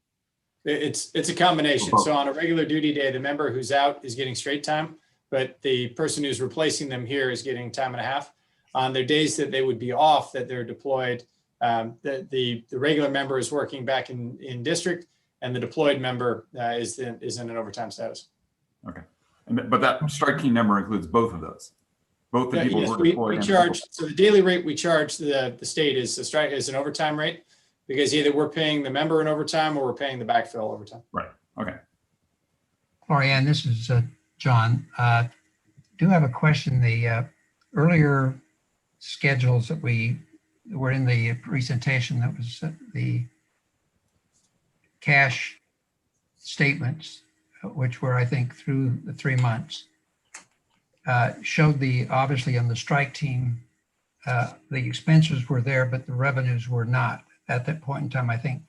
What's the period of time from the time when we incur the costs till actually we receive cash reimbursement? It depends, right? So it comes so what happens, the employee goes on the strike team, and then they come back and they submit their paperwork to the state. And then a few weeks later, then the state sends us the actual invoice and all this other paperwork that Chief Winokur then has to sign. So then Chief Winokur signs it, and then he sends that back. Then we send it back to the state. And then the state processes a check. So really, we haven't gotten any checks yet for any strike team since July. So it's all dependent on the state, and so we don't know. But usually it should start coming soon, I think. Director Jackson, you're talking about are estimates of what we will recover. Oh, so the projection for strike team revenue? Yeah, because that's not cash yet received. Right. Yes. Okay. So some of them we have gotten the invoices for. I mean, we have this detailed tracking system where we're tracking everyone who's going out to teams. So I analyzed that. I looked at the invoices that we've already received and to come up with the strike team revenue. But so sorry, to your point, so that cash has not been received, and to give you just some semblance or some understanding of the sort of antiquated way in which this stuff is done, when a strike team comes back, they fill out what's called an F42. It's an 11 by 17 carbon copy form that's filled out in triplicate and has to be in blue pen. That, with a couple of other forms, gets processed internally. Then we send a copy of that, we send the original up to the state, or sorry, carbon copy to the state. I mean, it's no kidding, carbon copy. They reconcile that against the original that was submitted at the incident. They manually input all of that information into a system. Then that system produces an invoice that comes back to us. We generally turn them around same day or next day, confirming that they're right, signing them and sending them back. And then they have to process them for payment. And all of that is getting touched by humans. There's a lot of manual processing and entering and so forth. And as you can imagine, given the volume of incidents this year, they're always slow. And this year, just the volume is slowed them down. So there will be some delay. That said, at least last year, they got a lot faster. And we were seeing payments in the 30 to 60 day range, where in previous years, it ran more in the 5 to 6 month range.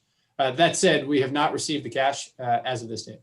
So is the assumption with regards to your cash flow through December of not having to borrow under the teeter plan, assuming we collect that in the next 2 months, or if we didn't, would we still not have to borrow? I assume that we didn't collect it in the next 3 months. You assume we did not collect it? Right. Okay.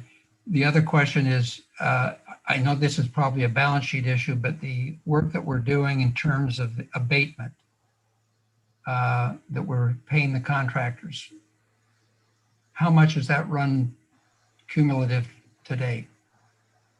We're working on that today, actually. So we've spent $35,000 to date on district, basically mandated weed abatement charges.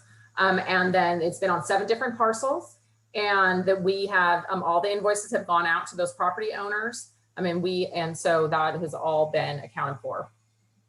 Okay, so that would go on our balance sheet at the end of fiscal 2021 to be collected or recovered from the state, or the county.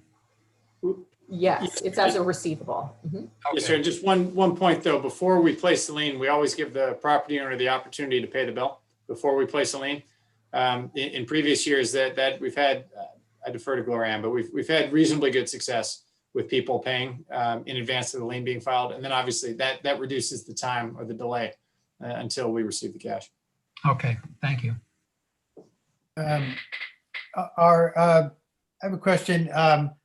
COVID expenses, anything reimbursable under the CARES Act or any other funds available for us to get reimbursement? Yes, sir. We, the board, the directors at either last month or the month before accepted the grant that we're using to pay for a number of these. We already got it. Okay. Yes.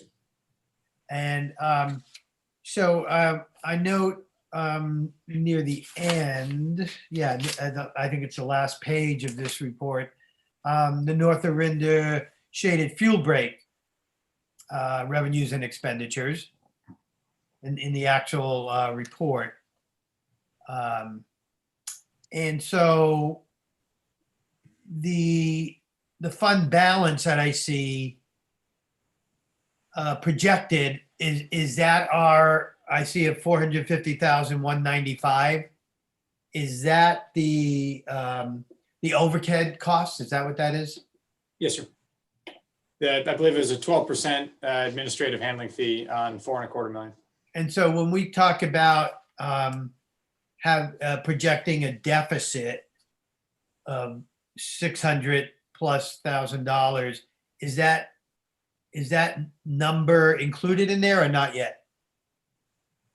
The 450. Right. So the deficit is a general fund deficit of the $657,000. So this is the fuel break is a separate fund. Okay. So that money is separate from the general fund deficit.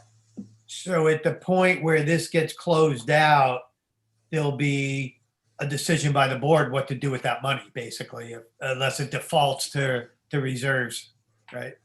That's correct. In the absence of board action, it would default to the unrestricted reserve, or the board could make a decision to allocate that to something else. Gotcha. And as a reminder, those are obviously one-time funds. Yes. Okay. Anything else from the board members? Okay. Did we open up for the public yet?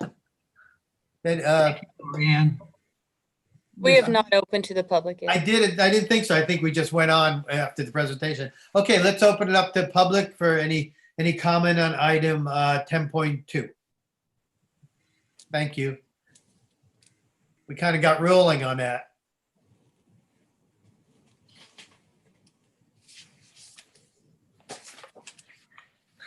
Thank you for the PowerPoint. That was a good summary of all this information, and any member of the public who wants to review it, it's all there in the agenda.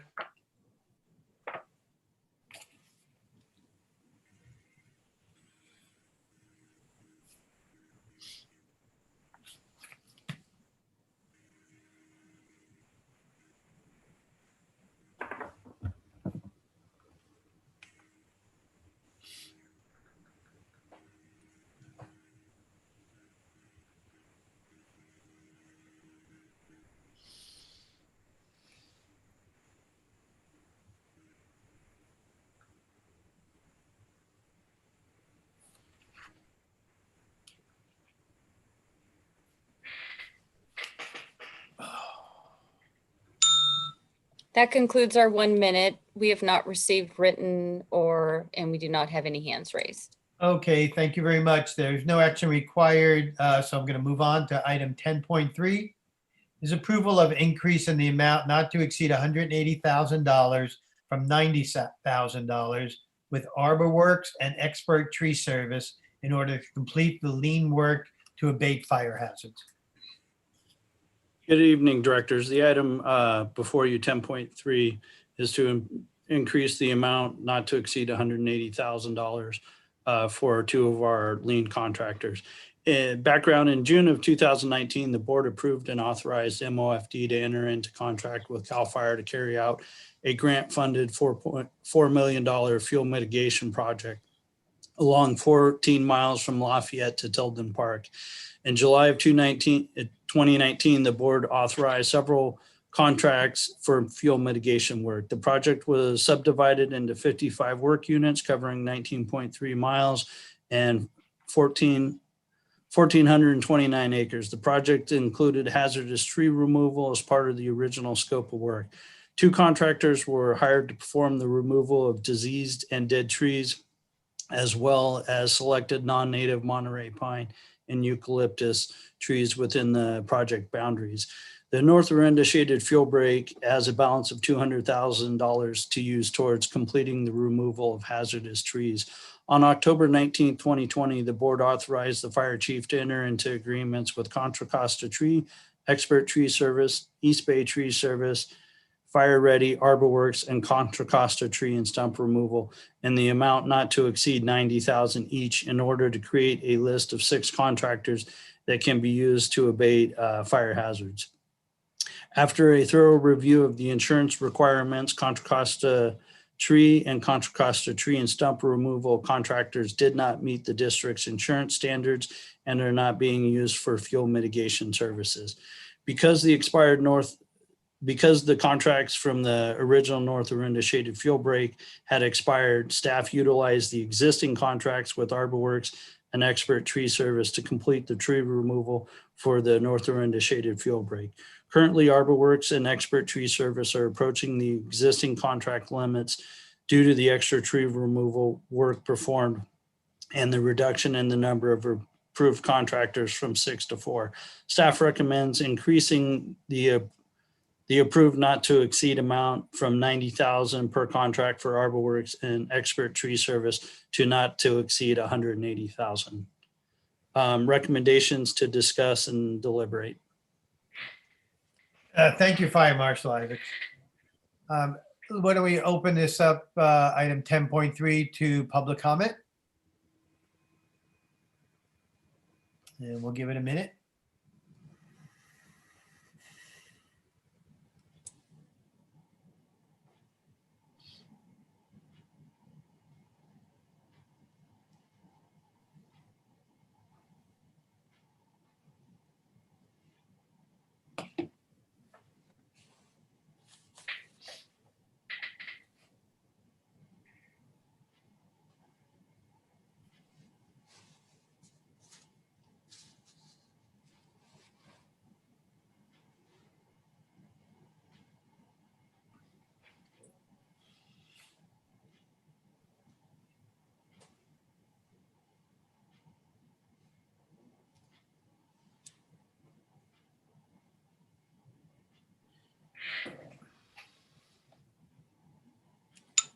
That concludes our 1 minute. We do not have any hands raised and we have not received any written public comment.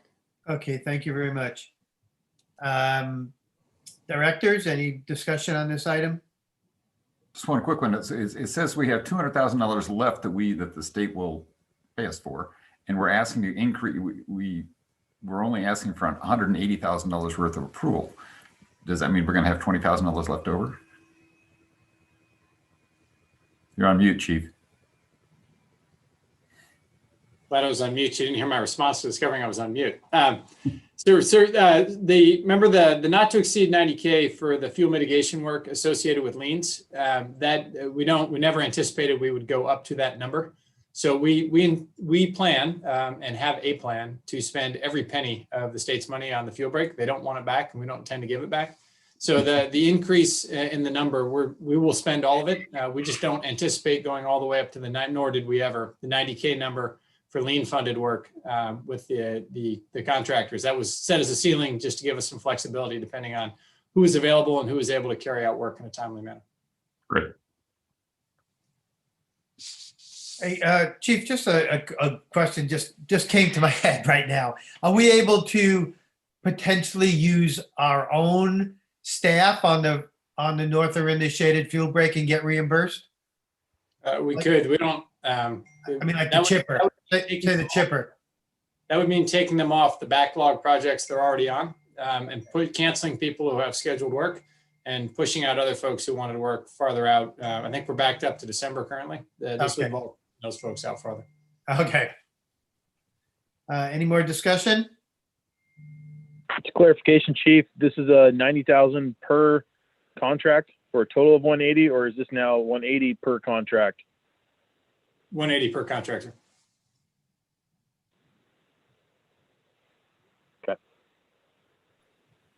All right. Okay. I move we approve the resolution as presented. Director Jorgen, second. I'll second. Director Donna, second. Let's take a roll call vote.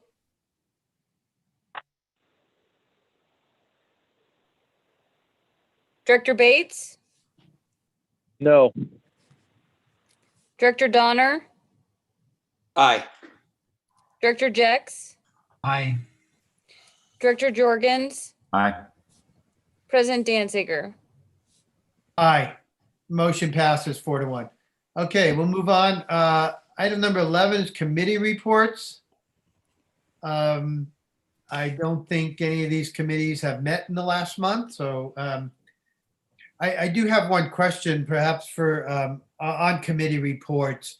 We do have Director Jorgens and myself on the subcommittee.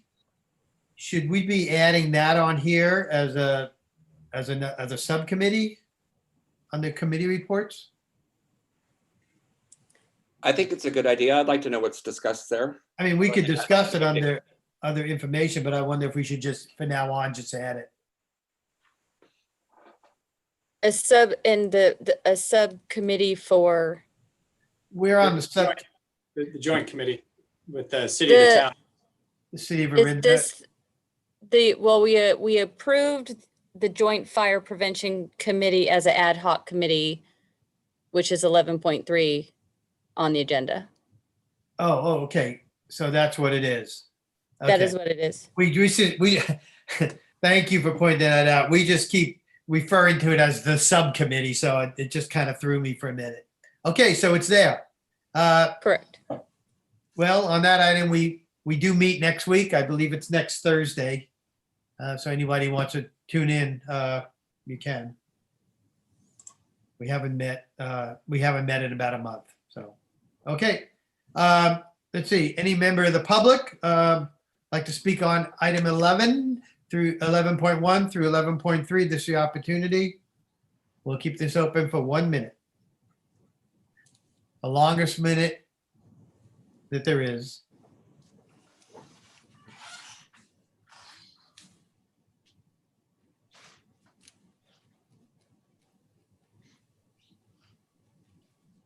Thank you for pointing that out. You're welcome.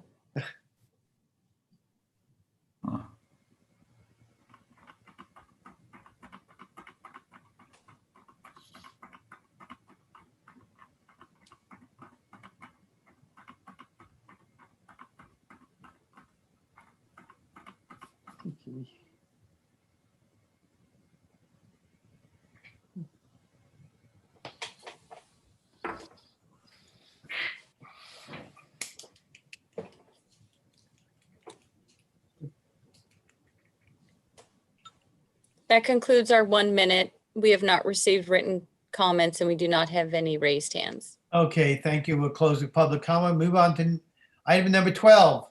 It's announcements, and we'll start with 12.1. Anyone? Hearing none, we'll move on. 12.2. Questions and informational comments from board members and staff. Anything? Okay. Hearing none, we'll move on to 12.3, Fire Chief updates. Good evening, directors. We'll start with Christine Russell with Human Resources. Sure, here we go. Good evening, directors. Tonight I have a brief update regarding the battalion chief recruitment. So the battalion chief recruitment continues to be in process with a filing deadline of December 1st, 2020. The 3-part assessment center will be hosted off-site on Tuesday, December 8th at the Moraga Valley Presbyterian Church. The assessment center will consist of an inbox exercise, oral board interview, and a fire simulation exercise. There will be several raters from outside agencies to evaluate the candidates, as we have done in the past. As the recruitment progresses, I will continue with updates. To date, we do not have any applicants. However, historically, applicants submit their applications 2 to 3 days prior to the filing deadline. And that concludes my update.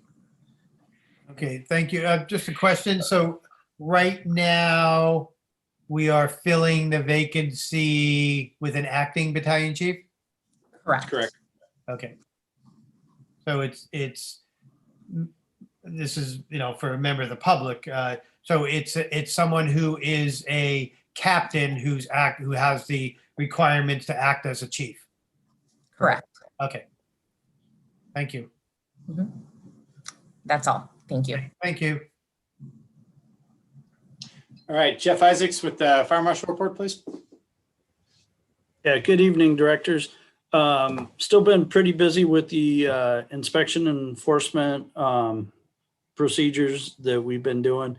Currently, we've done 2,800 inspections. We still have 90 open cases, and we're probably receiving anywhere from 3 to 5 complaints a day about different properties. We did start the chipper program back up October 6th. We've been running that Monday through Friday. We've removed approximately 45 tons of material, and we're already scheduling people for January of 2021. Since the real estate portion of the new fire code came into effect, we've been receiving anywhere from probably 3 to 5 real estate requests per day. And mainly that's people asking questions, not understanding how to use our system. And once we walk them through the process, they're able to get it. So that concludes my report. Okay, any questions for the fire marshal? So when you said we have bookings out to January, how full are we in the next month or two? Yes, sir. We are booked Monday through Friday for the rest of the year, except for the holiday weeks. So there might be 1 or 2 days here or there where there's nothing scheduled, but that won't last for long. Any free days that we have are getting booked. Is there any update on the Sleepy Hollow grant and all the work that's being done there? Yes, sir. I believe they're working in Sleepy Hollow this week to perform the work that was supported through the Diablo Fire Safe Council grant. Yes, sir. There was a pre-chipping day last Friday. They got out to chip some piles in advance, and they're out working with the arborist this week, grant-funded arborists through the Diablo Fire Safe Council that the Sleepy Hollow folks, specifically Rob Schroeder and Carol Bravelli, organized. They're taking down portions of tree limbs that are obstructing the roadway to open up those evacuation routes. They've also come up with a very innovative No Juniper Left Behind program that they're using to incentivize people to pull out juniper that we're then coming in to chip, as well as using the MOFD chipper to reduce the tree limbs that are being taken down by the arborists in order to stretch that fire safe money even farther to reduce the cost by focusing on the high skill work of the arborist that we're not able to perform, and therefore be able to get more of that work. May stretch that dollar a little farther. I will tell you, I've been driving along, some out in there, and there are piles that are 6 feet high and 100 feet long. I mean, it's amazing. And the juniper, huge, whole yards used to be, hundreds of feet long, 10 feet back from the road or more. And it's all, well, it's not gone yet. At least it wasn't gone when I left, but it's all cut. And it's amazing how much is getting done over there. Thank you, Jeff, for all your great work over there. Yes, thank you. Fire Marshal Director Donna and I did visit the chipper in progress one day last week, and I can attest to the work that the chipper crew is doing. The two of them, I mean, it was hot, it was dusty, it was piles of people had poison oak in there, and they had everything going which way, and they just put a smile on their face and they were doing the work. So it was greatly appreciated. Everybody who walked by or stopped was waving, and it was a great program to visit. And Yeah. actually Great see. community builder. Yeah. Thank you, directors. I'll make sure I pass that on to Yeah, staff. thank you. Great staff that we have. They do a fabulous job. They do a great job. Okay, Chief. All right, good evening, directors. For COVID-19, the county's positivity rate is at 2%, which is below the threshold that becomes of CDC concern, but higher than New York's 1%. The county is hovering just above the tier 3 target, but significantly below on the new cases per day per 100,000 residents on a 7-day rolling average. We were up around 20 in mid-July. Now, currently, we're sitting just a hair over 4.5 cases per day per 100,000. So the numbers look very good for Contra Costa County. We continue to follow our enhanced protective measures, especially with regard to the congregate care facilities where there have been a number of outbreaks. The majority of the county's cases still reside in those areas. The district has several of them. And we're continuing to use those enhanced measures.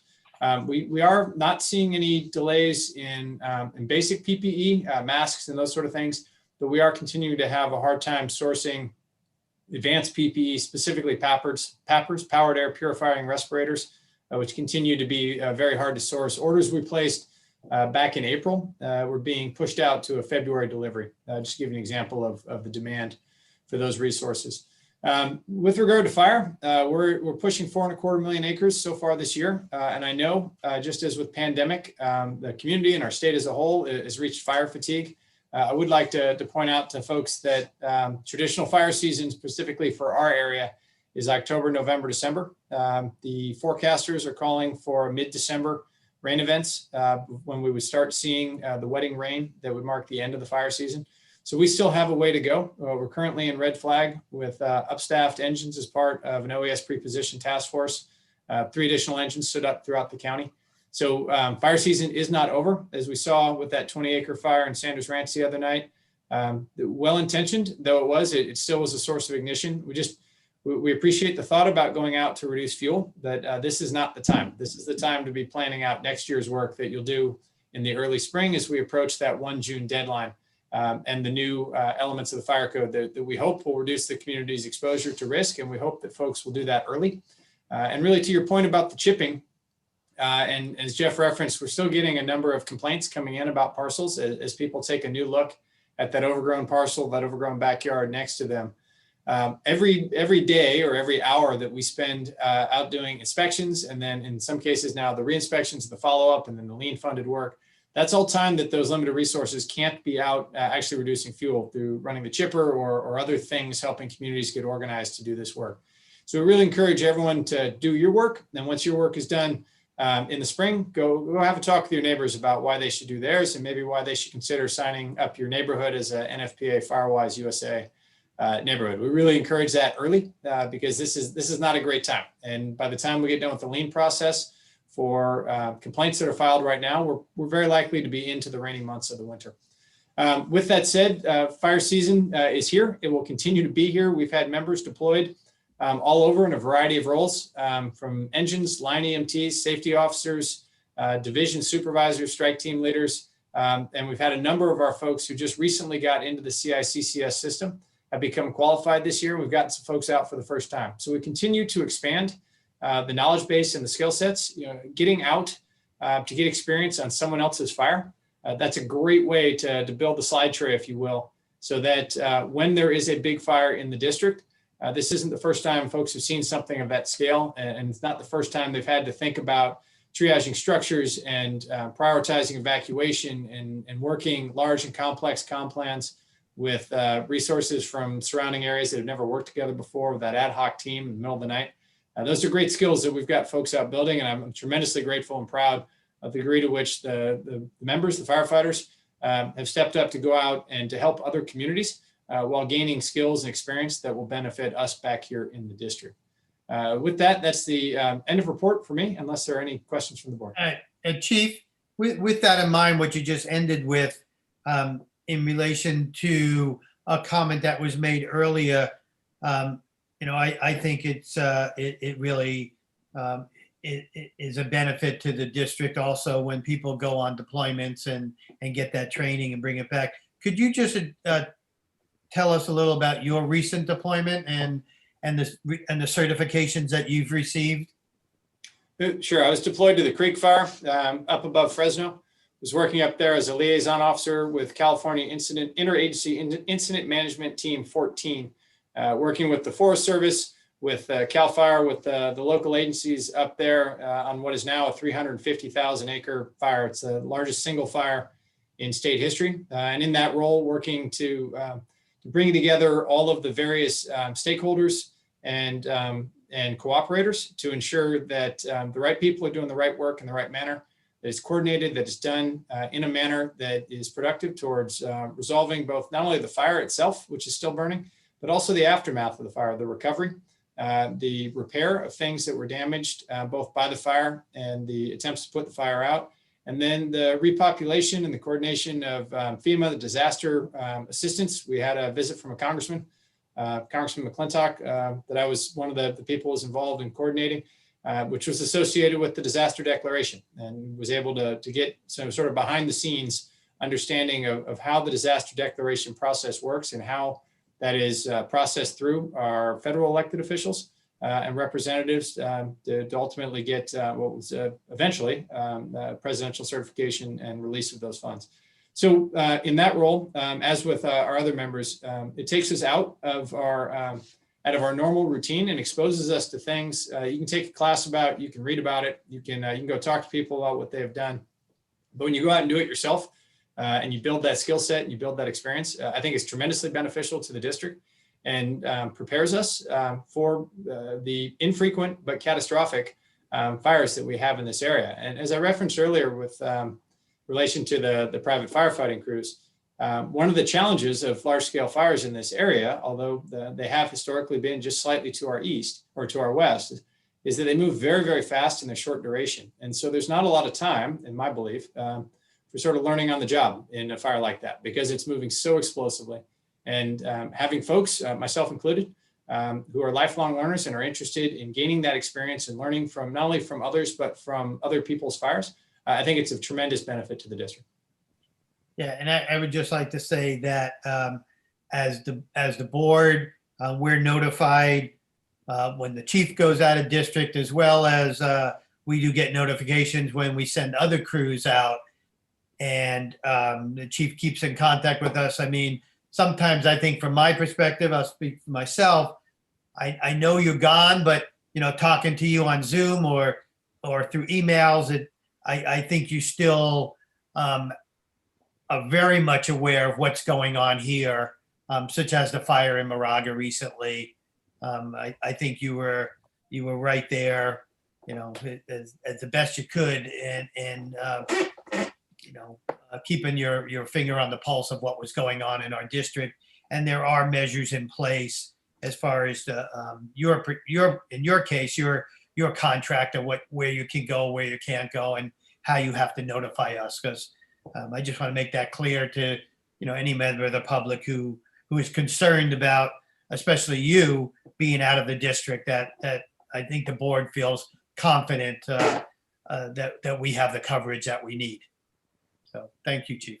Chief, for clarification, the deployments that you go on, you are available to leave and return back to district. Is that correct? That's absolutely correct, sir. I'm as a single resource. The understanding for really any single resource is that if there's a home unit requirement to leave, you can leave, and the board's been very clear about making sure I'm not deployed to the Southern California or out of state where my response time would be extended. So I'm able to leave on a moment's notice, and deployments in my case are limited to things within relatively proximal to the district.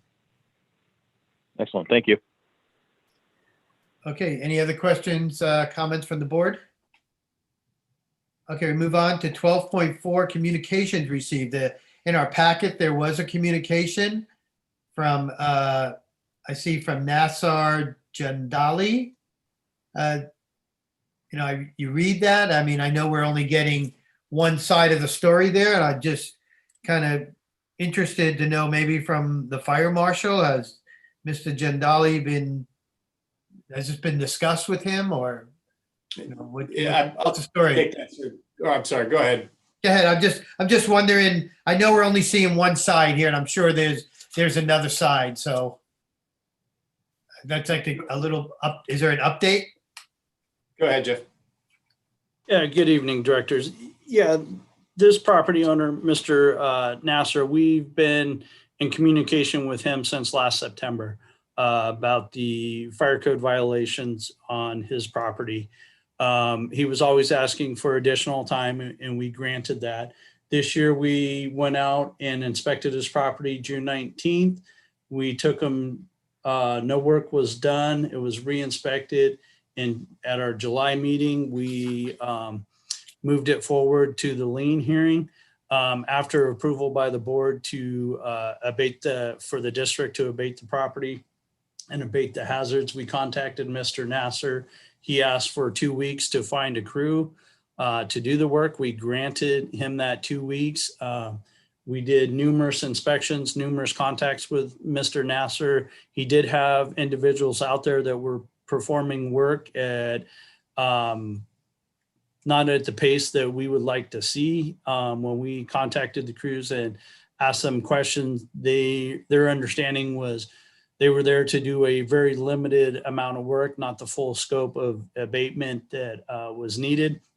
So that started, again, we abated, you gave us permission to abate back in July, and it wasn't until September, mid-September, when we scheduled one of our lien contractors to do the work. Our lien contractor performed the work in 2.5 to 3 days to fully abate the identified fire code violations. And during that whole time, we were in communications with Mr. Nasser, that what was expected of him, what was needed to be done, and when we would send our contractor out there. Okay. And has he now received his information on the resulting fees that the lien, I guess, the cost to him? Yes, sir. My understanding is his is one of the bills that we have sent to the property owners. As Gloria Ann had stated, we've performed work or had our contractors perform work on 7 of the properties. He is one of those properties that should have received his bill. Okay. It looks to me too like what he submitted as an attachment to his letter, that's not an MOFD document, that because it refers to the city manager, and I mean I think that's a city. Yes, sir. He referred. Yeah, it's a city of Orinda. That's a city of Orinda document of some kind. That's not even MOFD. So that's correct, sir. Right. Okay. Yeah. All right. I just wanted to. It was part of our packet. So. Okay. I see that we have someone hand raised, but if I may, just last before we go back, sir, to just under. Correspondence received, there's been a steady stream of thank yous to the district, both with regard to the chipping program and with regard to work done, to lien funded work to address problem properties that the neighbors or the correspondents in this case felt had been neglected for years. And I would also note, in light of the previous communication, the vast majority of those call out fuel mitigation manager Gordon Graham by name for being professional, informed, capable, and timely in his responses. So we have continued to receive positive correspondence on both of those items. Speaking to the previous discussion about the tension between the resources chipping and the resources inspecting, and the community has been very positive in their feedback about their interactions with staff engaged in those functions. Thank you. I know we have a hand raised. We're going to get to the last item, then we'll get any public comment on anything on the 12. So on the 12.5 future agenda items, anything from the board? Okay, hearing none, let's open up public comment on anything under item number 12, announcements? I am unmuting Citizen X. Okay. Citizen, you're on. Good evening, Citizen X here. Okay, This is my my mask for this evening. okay, I'm into masks lately. go ahead. I wish to comment or ask, I appreciate the points the chief made about the advantages of his getting, sort of continuing education as a liaison officer and so forth. What I didn't hear presented was the other side, like on the one hand, on the other hand. On the other hand, that's what, a 2.5, 3 hour drive from here. I don't know where exactly it was located, but it's if he's out in some, whatever, it's a fair distance. It's the height of fire season. It seems to me that there is some concern on the other side, and I would like to hear the chief address that and to balance out, to hear him balance out the risks and the rewards. I'm not convinced. I mean, I wish to be convinced. Well, he does have lights and sirens too, so I don't know if there's anything else to say. I think the board is pretty satisfied with the requirements that we already have in his contract about where he can go and what he can do and the benefits that the district receives. Anything else, Chief, that you feel? I'm not asking about the benefits. I'm asking about the other side. Well, okay. Jonathan, there's risk to anything anyone does at any time. I would point out that I go home too, and occasionally I take my kids to do things outside of the district. So there are always times when there's a gap in coverage, and part of that is our structure. That's why we have the battalion chiefs as the frontline responders that are staffed 24/7, with 3 of them working a 56-hour week. In the event of a large-scale incident in the district, I respond back. How long that takes to respond back is reliant on a variety of factors, given that these are inherently, these are random events by and large. Obviously, the risk of them are increased during high fire season. However, I'm not in the office 7 days a week throughout the year. So thank you, Chief. Chief, do we have any plan, nothing against the captain that we have being a battalion chief at the moment, so, because I don't know who it is, you didn't say who it was. I'm sure they're wonderfully skilled, but they aren't a battalion chief yet, and I haven't necessarily been through everything. And I know in past times when we had this issue several years ago, I just wondered, do we have, and we had 3 very experienced battalion chiefs at that point. Do we have any plan in case there is the new guy that happens to be on when something major happens and you also happen to be out of town? Do we call in a 2nd battalion chief, or what do we do? Yes, sir. So from the top, if I may, and I say this out of respect to both parties, the new guy in this case has been in the fire service since 1997. It's the last of the Orinda firefighters hired before consolidation. So he's got quite a bit of experience and meets all the qualifications to be a battalion chief, which is a requirement to be an actor. On days like today, specifically, we have a 2nd battalion chief, Steve Gailing, on duty, upstaffed, to provide additional coverage both within the district and in the county in the event of a large-scale event. Every time we have had a significant fire, we have recalled our battalion chiefs. That includes Merrill Circle last year, either for help on the scene or for backfill, to help call in off-duty members, to organize the response we're getting from outside the area that's providing the coverage while our members, plus mutual aid, are on the scene suppressing the fire. So we're quick to put up the bat signal, if you will, and to recall members. We're also quick to receive aid. On the Merrill Circle fire, we had an MOFD battalion chief was first on scene. And then we immediately got a response from surrounding areas to include additional overhead, battalion chiefs, San Ramon's communication support vehicle, folks from County Fire working out of the EOC. So we very quickly backfill. We're not an island. Well, I guess you could say we are an island. It's just an island with an awful lot of bridges leading on and off of it to the surrounding areas where we flow those resources. And on days like this during Red Flag, as part of our upstaffing, as we bring in additional engine or the water tender, we also regularly upstaff a 2nd battalion chief. Great.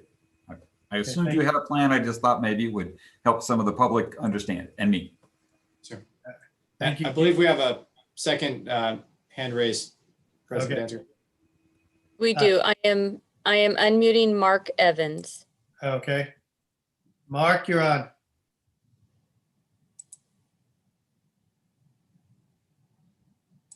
Thank you. This is Mark Evans. I'm the chair for the Greater Monte Vista Firewise community. And we became a Firewise neighborhood this year. And I want to thank the MOFD, specifically Jeff, Gordon, and Marcia for helping us get up to speed, and what great information you have out there that helps us become a fully functioning group in a year. I also want to point out that Duncan and Julie from CERT, there's a great overlap between Firewise and the CERT group. And we've seen a number of our neighbors who have been involved in that. And we find that there's a lot of common issues that we can pull resources and help from both organizations. So I just want to close by thanking MOFD by being such a great professional organization. And every person we've spoken to has significantly helped us. Thank you. Thank you, Ms. Evans. Where is that group located, the Monte Vista group? North Orinda, where Monte Vista is the street right across from Wagner Ranch. So it's that neighborhood of 80 houses. Okay, thank you. Ms. Holbrook, any more?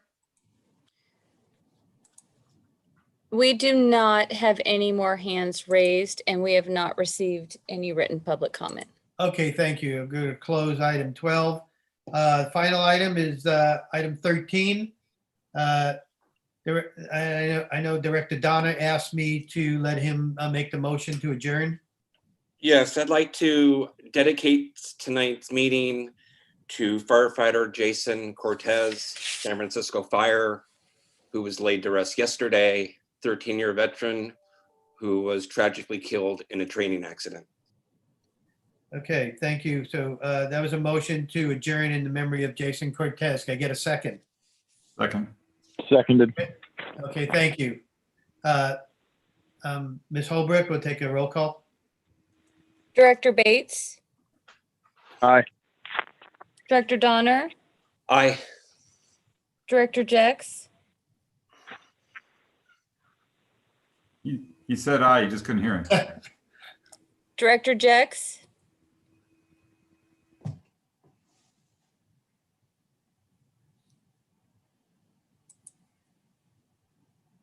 Let's go. Keep going.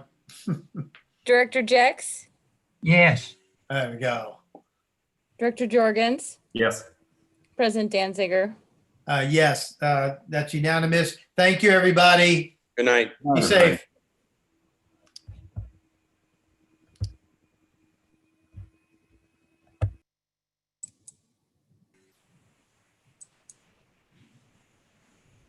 Marcia? Yes. Oh, we had that proclamation, so somehow we're all going to have to sign that, right?